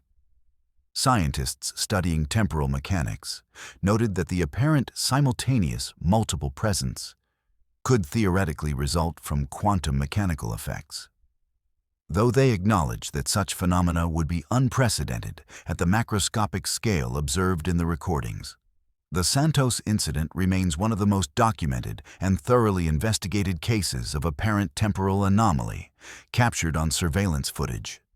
The combination of authentic video evidence, corroborating witness testimony, and extensive technical analysis has made it impossible to dismiss as simple misperception or fraud. Whether the result of unknown technology, unprecedented natural phenomena, or something beyond current scientific understanding, the footage continues to challenge conventional assumptions about the nature of space, time, and human consciousness in retail environments. Let's move to our 8th story. They say it happened on a foggy October night in 2017, when the autumn mist rolled off the Ohio River and settled over the hills of Point Pleasant, West Virginia, like a gray shroud draped over the memories of this haunted town.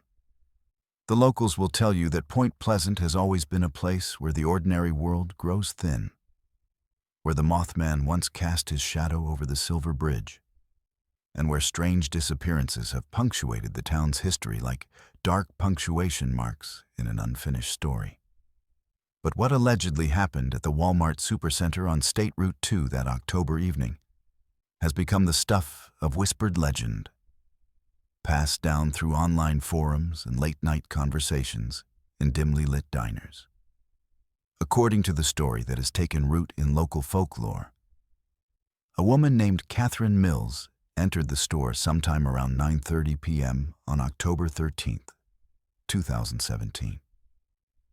The date itself carries significance in the retelling. Friday the 13th in a town already steeped in supernatural lore. Catherine was described by those who claimed to know her as a practical woman in her early 40s, a single mother who worked as a bookkeeper for a local insurance office. She had driven to Walmart that evening to pick up groceries for the weekend, a routine trip that should have taken no more than an hour. The legend begins with Catherine's entry into the store, captured on the security camera positioned above the main entrance. Witnesses who claim to have seen the footage describe a woman of average height wearing a dark green jacket and carrying a brown leather purse. She appears to select a shopping cart and disappear into the store's interior, following the same path taken by thousands of customers every day. Nothing about her entrance suggested anything out of the ordinary, nothing that would hint at the mystery that was about to unfold.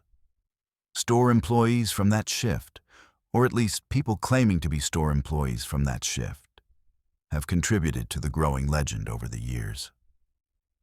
They describe Catherine as moving through the store methodically, starting in the produce section before progressing through the various departments. She was said to be polite when interacting with staff, asking typical questions about product locations and availability.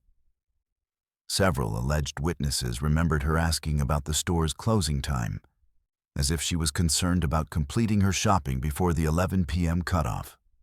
The story takes its mysterious turn with Catherine's shopping pattern, which multiple supposed witnesses describe as increasingly erratic as the evening progressed.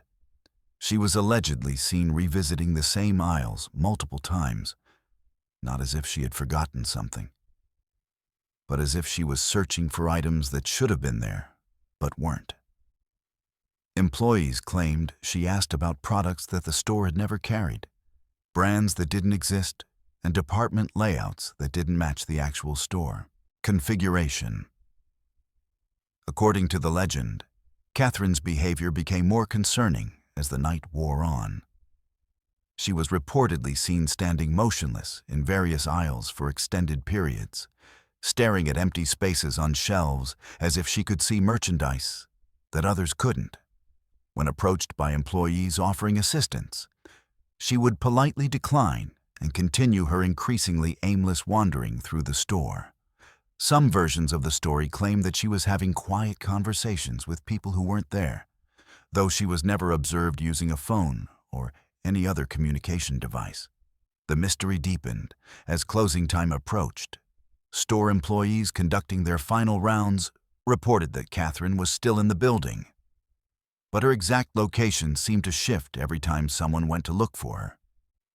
She would be spotted in electronics, then immediately seen in household goods, then observed in the pharmacy section, as if she was moving through the store with impossible speed or appearing in multiple locations simultaneously. Management allegedly made several announcements over the intercom, asking customers to complete their purchases. But Catherine either didn't hear these announcements or chose to ignore them. At precisely 11 p.m., when the store officially closed to customers, Catherine Mills simply vanished. The security cameras positioned throughout the store showed no evidence of her leaving through any of the exits. The footage allegedly shows her shopping cart, still containing the items she had selected, abandoned in the middle of aisle 7 between the breakfast cereals and the coffee.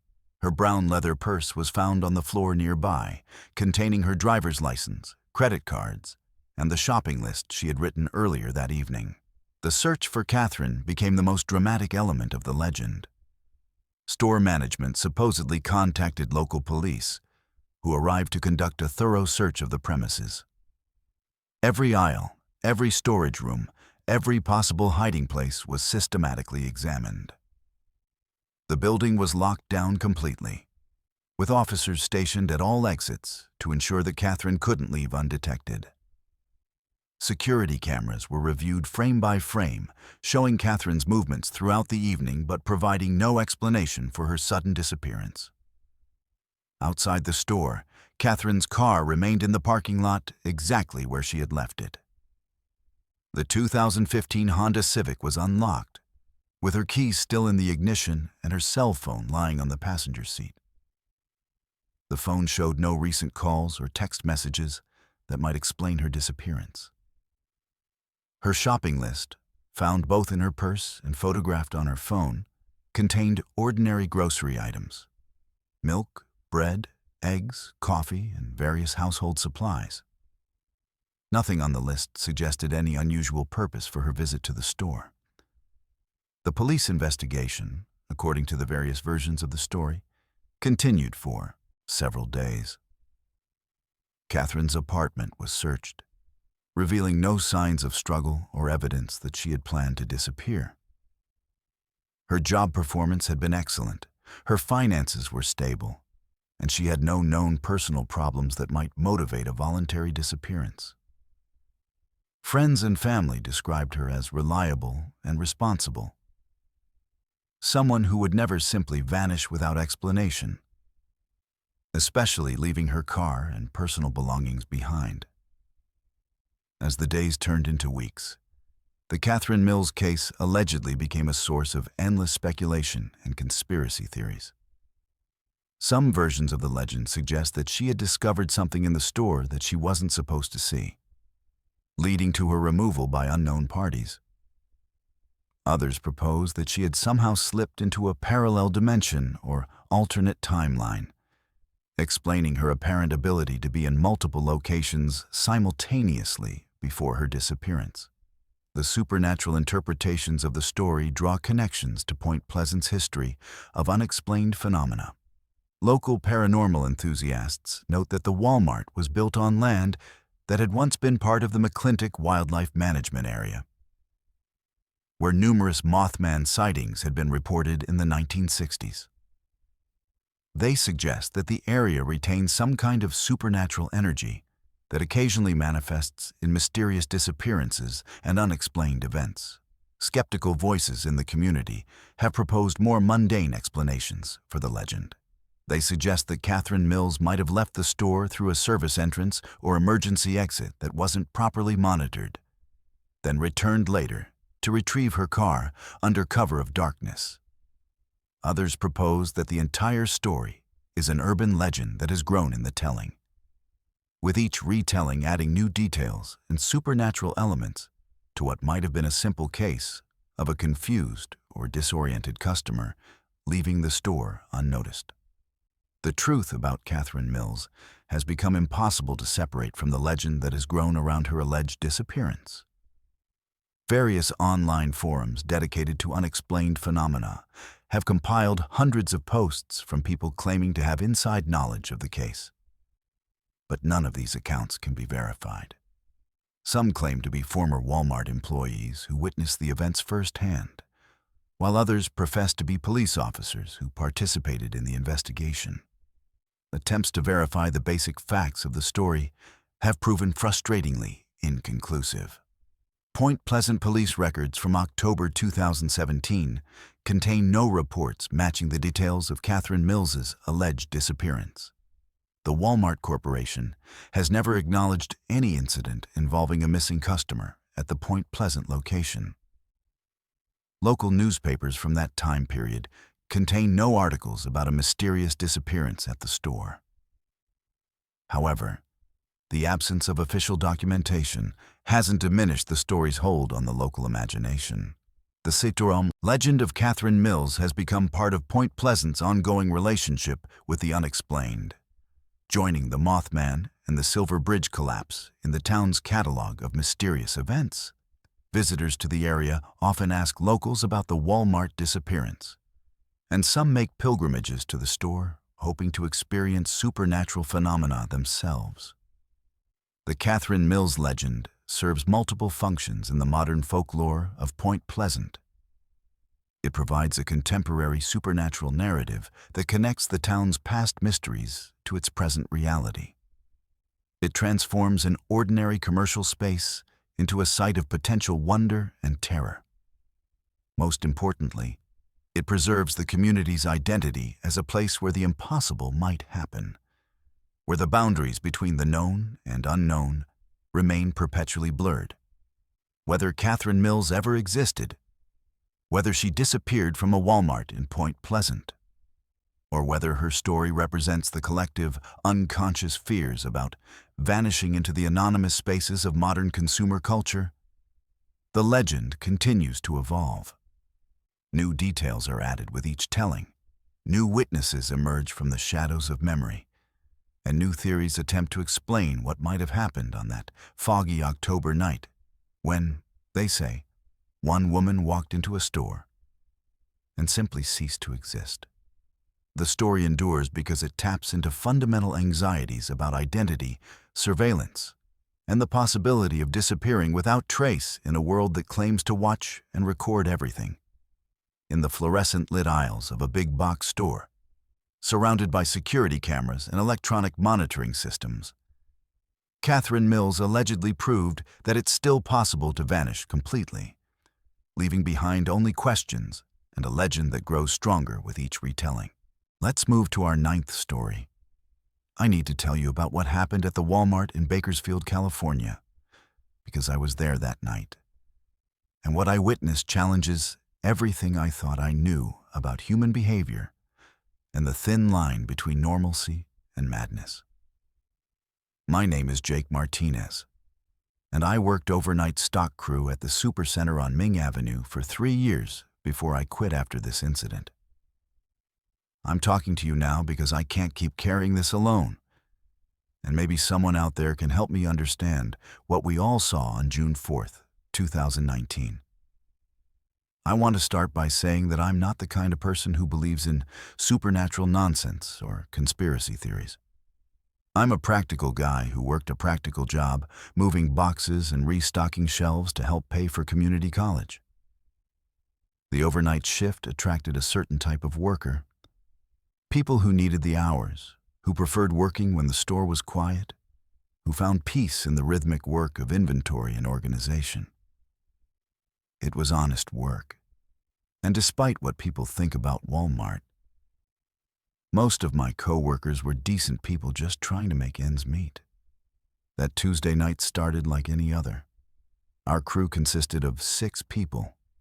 Myself, Trevor, who handled electronics, Maria in grocery, Carlos in sporting goods, Sandra in health and beauty, and our supervisor, Dennis. We'd worked together for months and had developed the kind of easy camaraderie that comes from shared late-night shifts and mutual respect for getting the job done efficiently. Dennis was fair but strict about following procedures, and we all appreciated that he treated us like adults rather than micromanaging every task. The store officially closed at 11 p.m., and by midnight, we were deep into our restocking routine. I was working in housewares, unpacking boxes of kitchen supplies and organizing them according to the planogram layout that corporate had sent down. It was methodical work that I found oddly satisfying. There's something peaceful about creating order from chaos, about transforming a chaotic stockroom into neatly arranged shelves that customers would appreciate the next day. The first sign that something was wrong came around 1:30 a.m. when Maria called Dennis on the radio to report strange customer behavior in the grocery section. She explained that approximately 15 customers had entered the store through the main entrance and were now shopping together as a group. This was immediately concerning because the store was supposed to be closed to customers, and our security protocols required that all entrances be locked except for emergency exits. Dennis immediately checked with overnight security guard Robert, who confirmed that all entrances were secure and that he hadn't admitted any customers since closing time. Robert conducted a quick perimeter check and reported that the parking lot was empty except for employee vehicles. Yet Maria insisted that she could clearly see customers moving through the grocery aisles, selecting items and placing them in shopping carts. I accompanied Dennis and Robert to the grocery section to investigate Maria's report. What we found there still haunts me 3 years later. The aisles were indeed occupied by what appeared to be normal customers engaged in routine shopping activities. There were men and women of various ages, some shopping alone and others in pairs or small family groups. They were dressed in ordinary street clothes, behaved politely, and seemed to be conducting regular grocery shopping. But something about these customers was profoundly wrong, though it took me several minutes to identify exactly what was bothering me. They moved through the aisles with an eerie synchronization, as if they were following a choreographed routine rather than making individual shopping decisions. When one person paused to examine a product, others in nearby aisles would pause at exactly the same moment. When someone placed an item in their cart, others would make similar motions with items from their own locations. Dennis approached one of the customers, a middle-aged woman in a blue sweater who was examining cereal boxes. He politely explained that the store was closed and asked how she had entered the building. The woman looked at him with what seemed like genuine confusion and explained that she had come in through the main entrance, which had been open when she arrived. She showed him a shopping list written on notebook paper and asked for directions to the frozen food section. What disturbed me most about this interaction was how normal it seemed on the surface. The woman was polite, articulate, and appeared to be genuinely confused about why we were questioning her presence in the store. She wasn't aggressive or defensive, didn't seem to be under the influence of drugs or alcohol, and showed no signs of mental illness or disorientation. She was just a normal person doing normal shopping, except that she shouldn't have been able to enter the building. Robert decided to escort the woman to the main entrance to determine how she had gained access to the store. I followed along, curious to understand how our security had been breached. When we reached the entrance, Robert used his keys to unlock the doors from the inside, confirming that they had been properly secured. The woman seemed surprised by this and insisted that the doors had been open when she arrived. When asked about her transportation, the woman pointed toward the parking lot and described her car's location and appearance. Robert checked the lot again and confirmed that no customer vehicles were present. When confronted with this contradiction, the woman became visibly confused and concerned. She asked if we could help her find her car, expressing worry that it might have been stolen while she was shopping. Meanwhile, the other customers continued their shopping activities throughout the store, apparently unaware of or unconcerned about the investigation taking place at the entrance.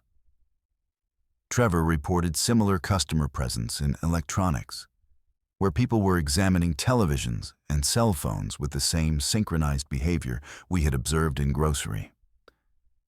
Carlos found customers in sporting goods, browsing fishing equipment and camping supplies with mechanical precision. Dennis made the decision to call the Bakersfield Police Department, explaining that we had multiple trespassers in the store who claimed to have entered through locked doors and whose vehicles were not present in the parking lot. The dispatcher seemed skeptical of the report, but agreed to send officers to investigate the situation. We were told to avoid confronting the customers directly and to wait for police arrival. During the 20-minute wait for police response, we observed the customers more carefully. Their behavior became increasingly disturbing as we watched. They seemed to be shopping for specific items according to predetermined lists, but their selections made no logical sense. A young man in the electronics section placed 17 identical phone chargers in his cart. An elderly woman in health and beauty collected dozens of bottles of the same shampoo. A family in the toy section gathered multiple copies of the same children's game. Most unsettling was their complete lack of interaction with each other.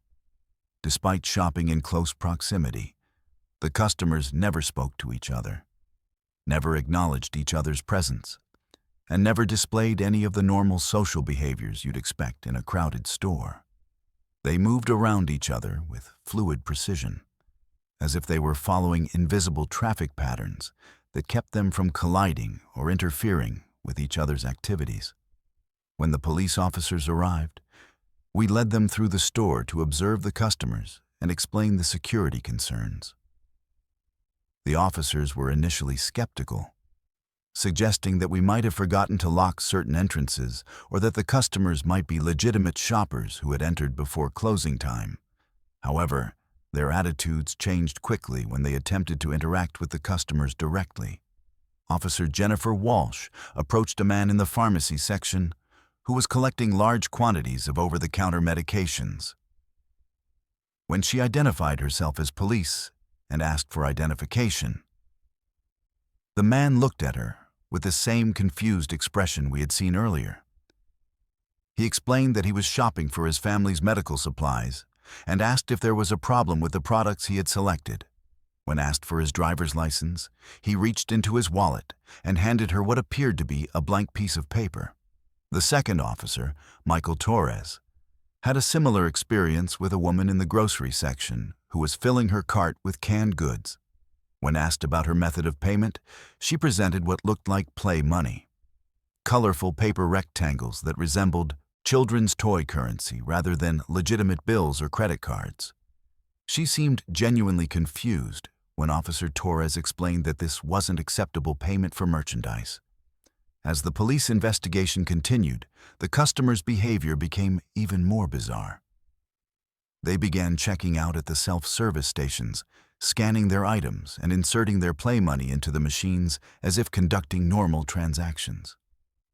The machines, of course, rejected the fake currency, but the customers seemed satisfied with their purchases and began bagging their items as if the transactions had been completed successfully. Officer Walsh radioed for additional backup and requested that a mental health specialist be dispatched to evaluate the customers.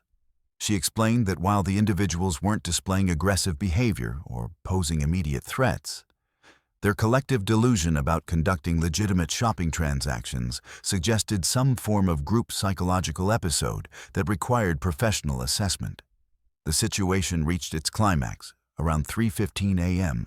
when all 15 customers simultaneously abandoned their shopping carts and moved toward the main entrance.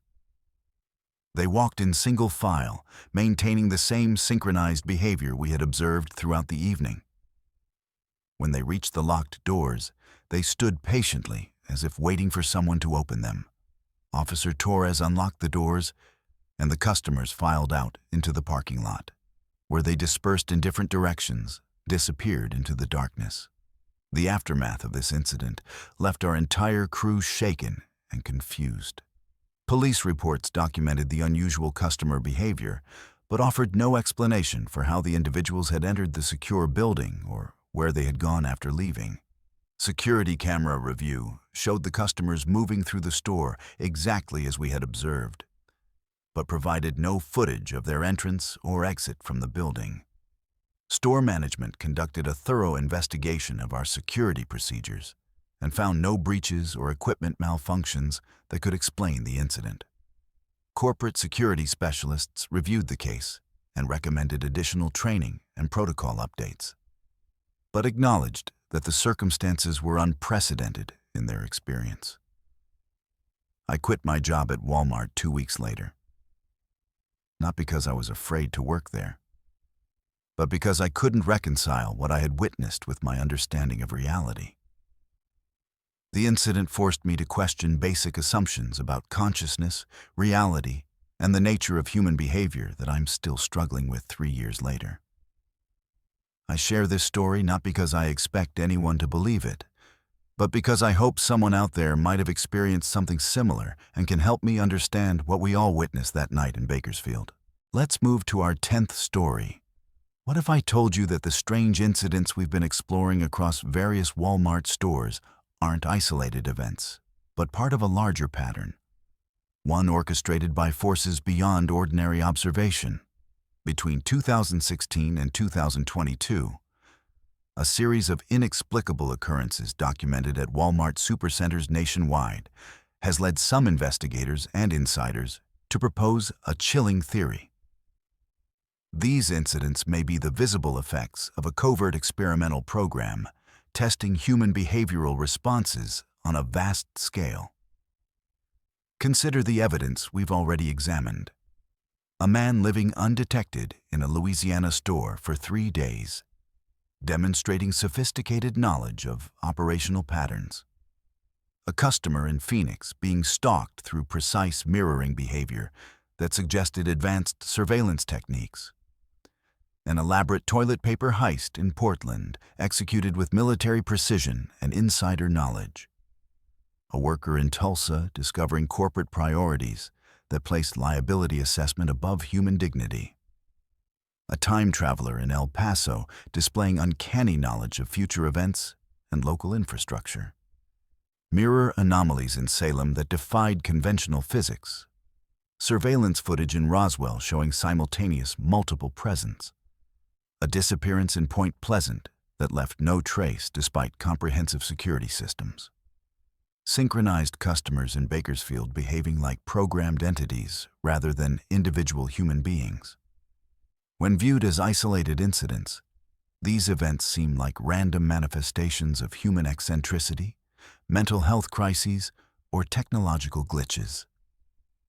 But when analyzed as data points in a larger pattern, they begin to form a disturbing picture of systematic manipulation and experimentation conducted within America's most ubiquitous retail environment. The consistency of timing, the sophisticated nature of the behaviors observed, and the failure of conventional explanations to account for these phenomena all point toward organized intervention rather than random occurrence.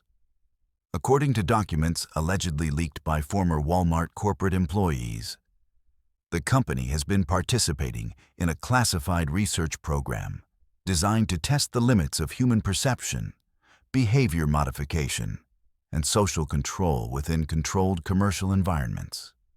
These documents, which have circulated through various online channels despite legal efforts to suppress them, outline a multi-phase experimental protocol codenamed Project Consumer Dynamics that has been running since 2015. The leaked materials describe a partnership between Walmart's corporate research division, several major technology companies, and undisclosed government agencies focused on developing advanced crowd control and behavioral prediction systems. According to these sources, Walmart's extensive network of stores, comprehensive surveillance infrastructure, and massive customer database make it an ideal laboratory for testing psychological manipulation techniques on a scale impossible to achieve in traditional research settings. The alleged experimental protocols involve the deployment of various environmental and technological manipulations designed to alter customer and employee behavior in measurable ways. These include precisely calibrated lighting systems that can induce specific emotional states, subsonic audio frequencies that affect perception and decision-making, and advanced facial recognition software that can identify individuals suitable for targeted psychological interventions. Former Walmart IT specialist Marcus Davidson, who has spoken publicly about his experiences despite signing multiple non-disclosure agreements, claims that he was involved in installing what he was told were enhanced security systems that actually functioned as sophisticated behavioral monitoring and manipulation tools. According to Davidson, these systems could track customer movement patterns, analyze facial expressions and body language, and even detect physiological indicators like heart rate and stress levels through advanced biometric scanning. Davidson's testimony suggests that the strange incidents we've examined may represent either intentional tests of these experimental systems or unintended side effects of their deployment.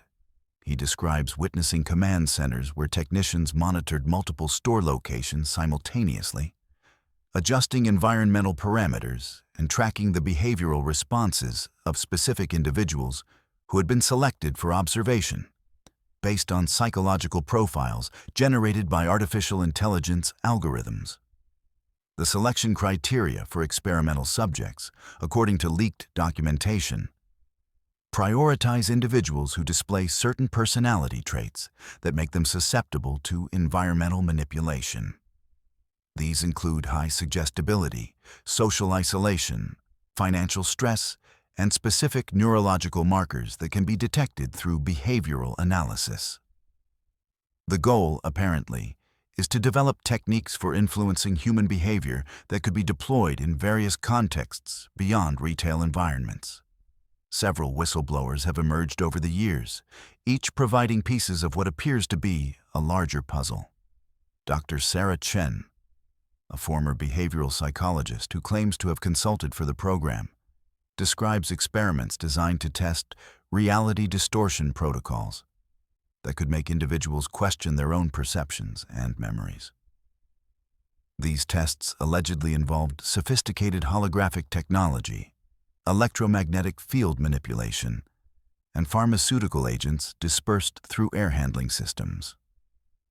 The technological infrastructure required for such experiments would be extensive, but not impossible to implement within Walmart's existing operational framework. The company already maintains sophisticated surveillance networks, environmental control systems, and data analysis capabilities that could be adapted for experimental purposes. The addition of specialized equipment for behavioral manipulation could be integrated gradually and disguised as routine technological upgrades. Independent researchers analyzing the pattern of incidents across multiple Walmart locations have identified several troubling correlations. The timing of strange events often coincides with visits by corporate technical teams, installations of new security equipment, or updates to store computer systems. Geographic clustering suggests that certain regions are being used as test sites for different experimental protocols. Most disturbing, many of the individuals involved in these incidents report subsequent changes in their behavior, memory, and perception that persist long after their Walmart encounters. The psychological profiles of affected individuals also show remarkable consistency. Many are people experiencing life transitions, financial difficulties, or social isolation, circumstances that would make them particularly susceptible to environmental manipulation, and less likely to report unusual experiences or be believed if they did. This suggests a systematic targeting process rather than random selection of experimental subjects. Corporate responses to questions about these allegations have been consistent but revealing. Walmart's official statements categorically deny any involvement in behavioral experimentation, while simultaneously invoking legal protections for proprietary research and development activities. The company's aggressive pursuit of legal action against whistleblowers and its efforts to suppress leaked documentation suggest that significant resources are being devoted to maintaining secrecy around these activities. The broader implications of a coordinated Walmart experimentation program extend far beyond retail operations.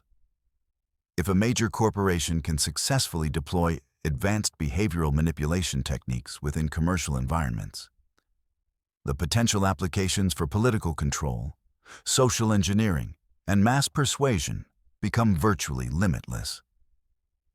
The American public could be unknowingly participating in the development of technologies designed to undermine their autonomy and free will.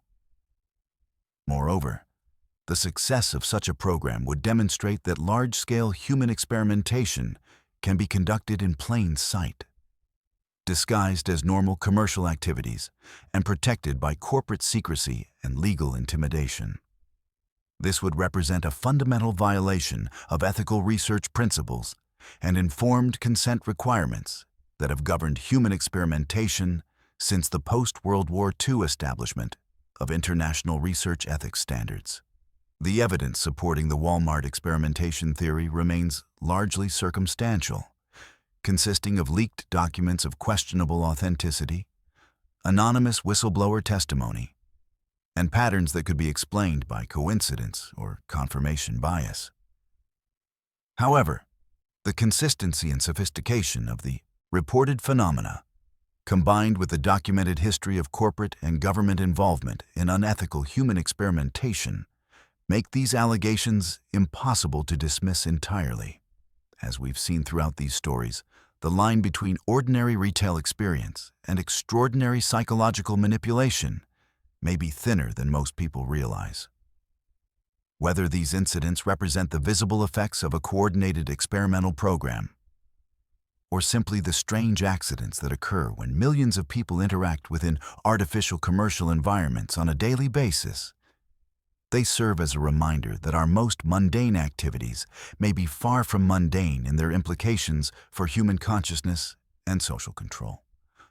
The truth about what's really happening in America's Walmart stores may never be fully revealed. But the questions raised by these incidents demand serious consideration. In an age of unprecedented surveillance technology, artificial intelligence, and corporate power, the possibility that our shopping trips are being used as opportunities for psychological experimentation is no longer the stuff of science fiction. It may be the hidden reality of contemporary American life. Let's move to our 11th and final story. Just last month, in July 2025, a leaked internal document from Walmart's corporate headquarters in Bentonville, Arkansas, sent shockwaves through the retail industry and transformed everything we thought we knew about the incidents we've been exploring. The 47-page classified report, stamped Confidential Project Nexus, was anonymously delivered to investigative journalist Sarah Chen of The Washington Post, revealing the horrifying truth behind years of unexplained occurrences at Walmart stores across America. The document, authenticated by multiple digital forensics experts, outlines a comprehensive behavioral research program that has been operating within Walmart stores since 2018. Project Nexus, as it was codenamed internally, represents the largest covert human experimentation program conducted on American soil since the CYA's MKUltra experiments of the Cold War era. The difference is that instead of operating in secret government facilities, these experiments were conducted in plain sight, disguised as routine retail operations in stores visited by millions of unsuspecting customers. According to the leaked materials, every single incident we've examined tonight was not a random occurrence, but a carefully orchestrated experiment designed to test the limits of human perception, behavior modification, and social control. The man who lived undetected in the Louisiana store for 3 days wasn't simply a desperate individual seeking shelter. He was a paid test subject whose mission was to evaluate security vulnerabilities and staff response protocols. The sophisticated knowledge he displayed of store operations wasn't the result of careful observation, but training provided by Walmart's Behavioral Research Division.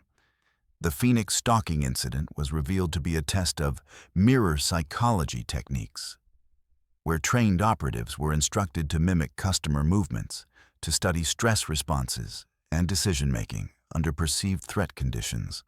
The elaborate toilet paper heist in Portland was actually a proof-of-concept operation designed to test insider threat scenarios and employee loyalty during crisis situations. The perpetrators weren't desperate, unemployed workers, but professional consultants hired to execute a scenario that would generate specific psychological responses in both staff and customers. Most disturbing of all, the document reveals that the employee who discovered the dead customer in Tulsa was deliberately placed in that situation to study moral decision-making under corporate pressure. The delayed emergency response wasn't a result of callous management priorities, but a controlled variable designed to test how long an employee would prioritize human dignity over corporate authority. The incident was orchestrated to generate maximum psychological trauma while maintaining legal protection for the company.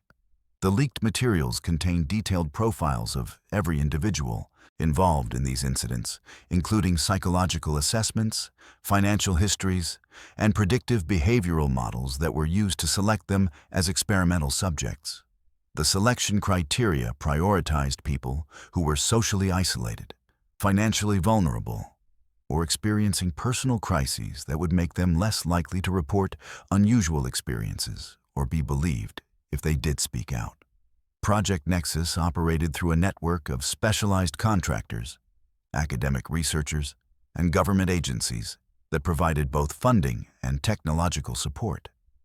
The document references partnerships with the Department of Homeland Security for crowd control research, the National Institute of Mental Health for psychological manipulation studies, and several major technology companies for advanced surveillance and behavioral modification systems. The technological infrastructure deployed for these experiments was far more sophisticated than anyone had imagined. Stores were equipped with subsonic audio systems that could induce specific emotional states, electromagnetic field generators that could affect cognitive function, and advanced holographic projection systems that could create the temporal and perceptual anomalies reported by customers and employees. The mirror distortions in Salem weren't supernatural phenomena, but the results of experimental augmented reality overlays designed to study psychological responses to reality distortion. The Roswell security footage showing impossible simultaneous appearances wasn't evidence of paranormal activity, but documentation of holographic projection tests designed to evaluate how people respond to experiences that challenge their understanding of physical reality. The synchronized customers in Bakersfield weren't suffering from a collective mental health episode, but were actors hired to test crowd influence techniques and employee response to mass unusual behavior. Even the Point Pleasant disappearance, which seemed like an urban legend, was revealed to be a carefully staged event designed to study information propagation and myth creation in small communities. Catherine Mills was a real person, but her disappearance was a controlled extraction performed to test how quickly and accurately information about unusual events would spread through local social networks. The document details the extensive psychological profiling that went into selecting store locations for different types of experiments. Salem, Massachusetts was chosen for the mirror experiments because of the community's historical association with supernatural phenomena, making residents more likely to accept paranormal explanations for unusual experiences. Roswell, New Mexico was selected for reality distortion tests because of its UFO folklore and population already primed to believe in extraordinary phenomena. Project Nexus involved hundreds of researchers, technicians, and field operatives across multiple departments within Walmart's corporate structure. The program was compartmentalized so extensively that most participants believed they were working on separate, legitimate research projects focused on customer experience optimization, loss prevention, or operational efficiency. Only a small group of senior executives and project directors had complete knowledge of the program's true scope and purpose. The leaked materials reveal that the ultimate goal of Project Nexus extended far beyond retail optimization. The research was designed to develop techniques for large-scale behavioral modification that could be applied to political campaigns, public health initiatives, and social control programs. Walmart's extensive network of stores provided an ideal laboratory for testing these techniques on diverse populations without detection or consent. The financial investment in Project Nexus was staggering, with the document showing expenditures exceeding $2.3 billion over 7 years. The funding came from a combination of Walmart's internal research budget, government grants, and payments from private technology companies seeking to develop and test behavioral modification technologies. The return on investment was calculated not just in terms of increased sales and operational efficiency, but in the value of behavioral data and manipulation techniques that could be licensed to other organizations. The psychological impact on unwitting experimental subjects was extensively documented, but deliberately ignored by project leadership. Follow-up studies showed that many individuals who experienced Project Nexus interventions suffered from persistent anxiety, paranoia, and difficulty trusting their own perceptions. Several subjects required psychological treatment for trauma-related symptoms, while others reported long-term changes in their behavior and decision-making patterns. The document includes transcripts of internal meetings where ethics concerns were raised and systematically dismissed. Legal departments worked to ensure that all activities remained within technical compliance with federal regulations while violating the spirit of informed consent and human subjects protection. Risk assessment teams calculated the potential costs of exposure against the benefits of continued research, concluding that the program should continue with enhanced security measures. Perhaps most chilling of all, the leaked materials reveal that Project Nexus was not a completed program, but an ongoing operation that has expanded to include online retail platforms, mobile applications, and smart home devices. The techniques developed and tested in physical stores are now being deployed across Walmart's entire digital ecosystem, affecting millions of customers who have no awareness that their online shopping experiences are being manipulated for research purposes. The leak has triggered congressional investigations, class action lawsuits, and international scrutiny of American corporate research practices. Walmart's stock price plummeted by 23% in the days following the document's publication, and several senior executives have resigned amid the growing scandal. The company's official response has been to deny the authenticity of the leaked materials while launching an internal investigation to identify the source of the leak. For those of us who have been following these strange incidents over the years, the Project Nexus revelation provides answers to questions we didn't even know we should be asking. It explains the sophisticated coordination of seemingly random events, the involvement of individuals with specialized knowledge, and the consistent patterns of corporate response that prioritized secrecy over transparency. But it also raises new and more disturbing questions about the nature of consent, privacy, and human dignity in an age of corporate surveillance and behavioral manipulation. If a major retailer can conduct extensive psychological experiments on millions of unwitting customers without detection for 7 years, what other organizations might be engaged in similar activities? How many of our daily experiences are being manipulated by forces we cannot see or understand? The Project Nexus scandal represents a watershed moment in the relationship between corporations and consumers, revealing the extent to which our most basic assumptions about commercial interactions may be fundamentally wrong. Every shopping trip, every customer service interaction, every moment spent in a retail environment may be part of someone's experiment, generating data that will be used to influence our future behavior in ways we cannot predict or control. As investigations continue and more details emerge, one thing has become clear. The strange stories we've shared tonight were never really about individual incidents or isolated mysteries. They were glimpses into a vast, hidden system of control and manipulation that operates within the most mundane aspects of our daily lives. The real horror isn't in the supernatural or the unexplained. It's in the systematic violation of human autonomy that has been hiding in plain sight, disguised as nothing more than a shopping trip to Walmart.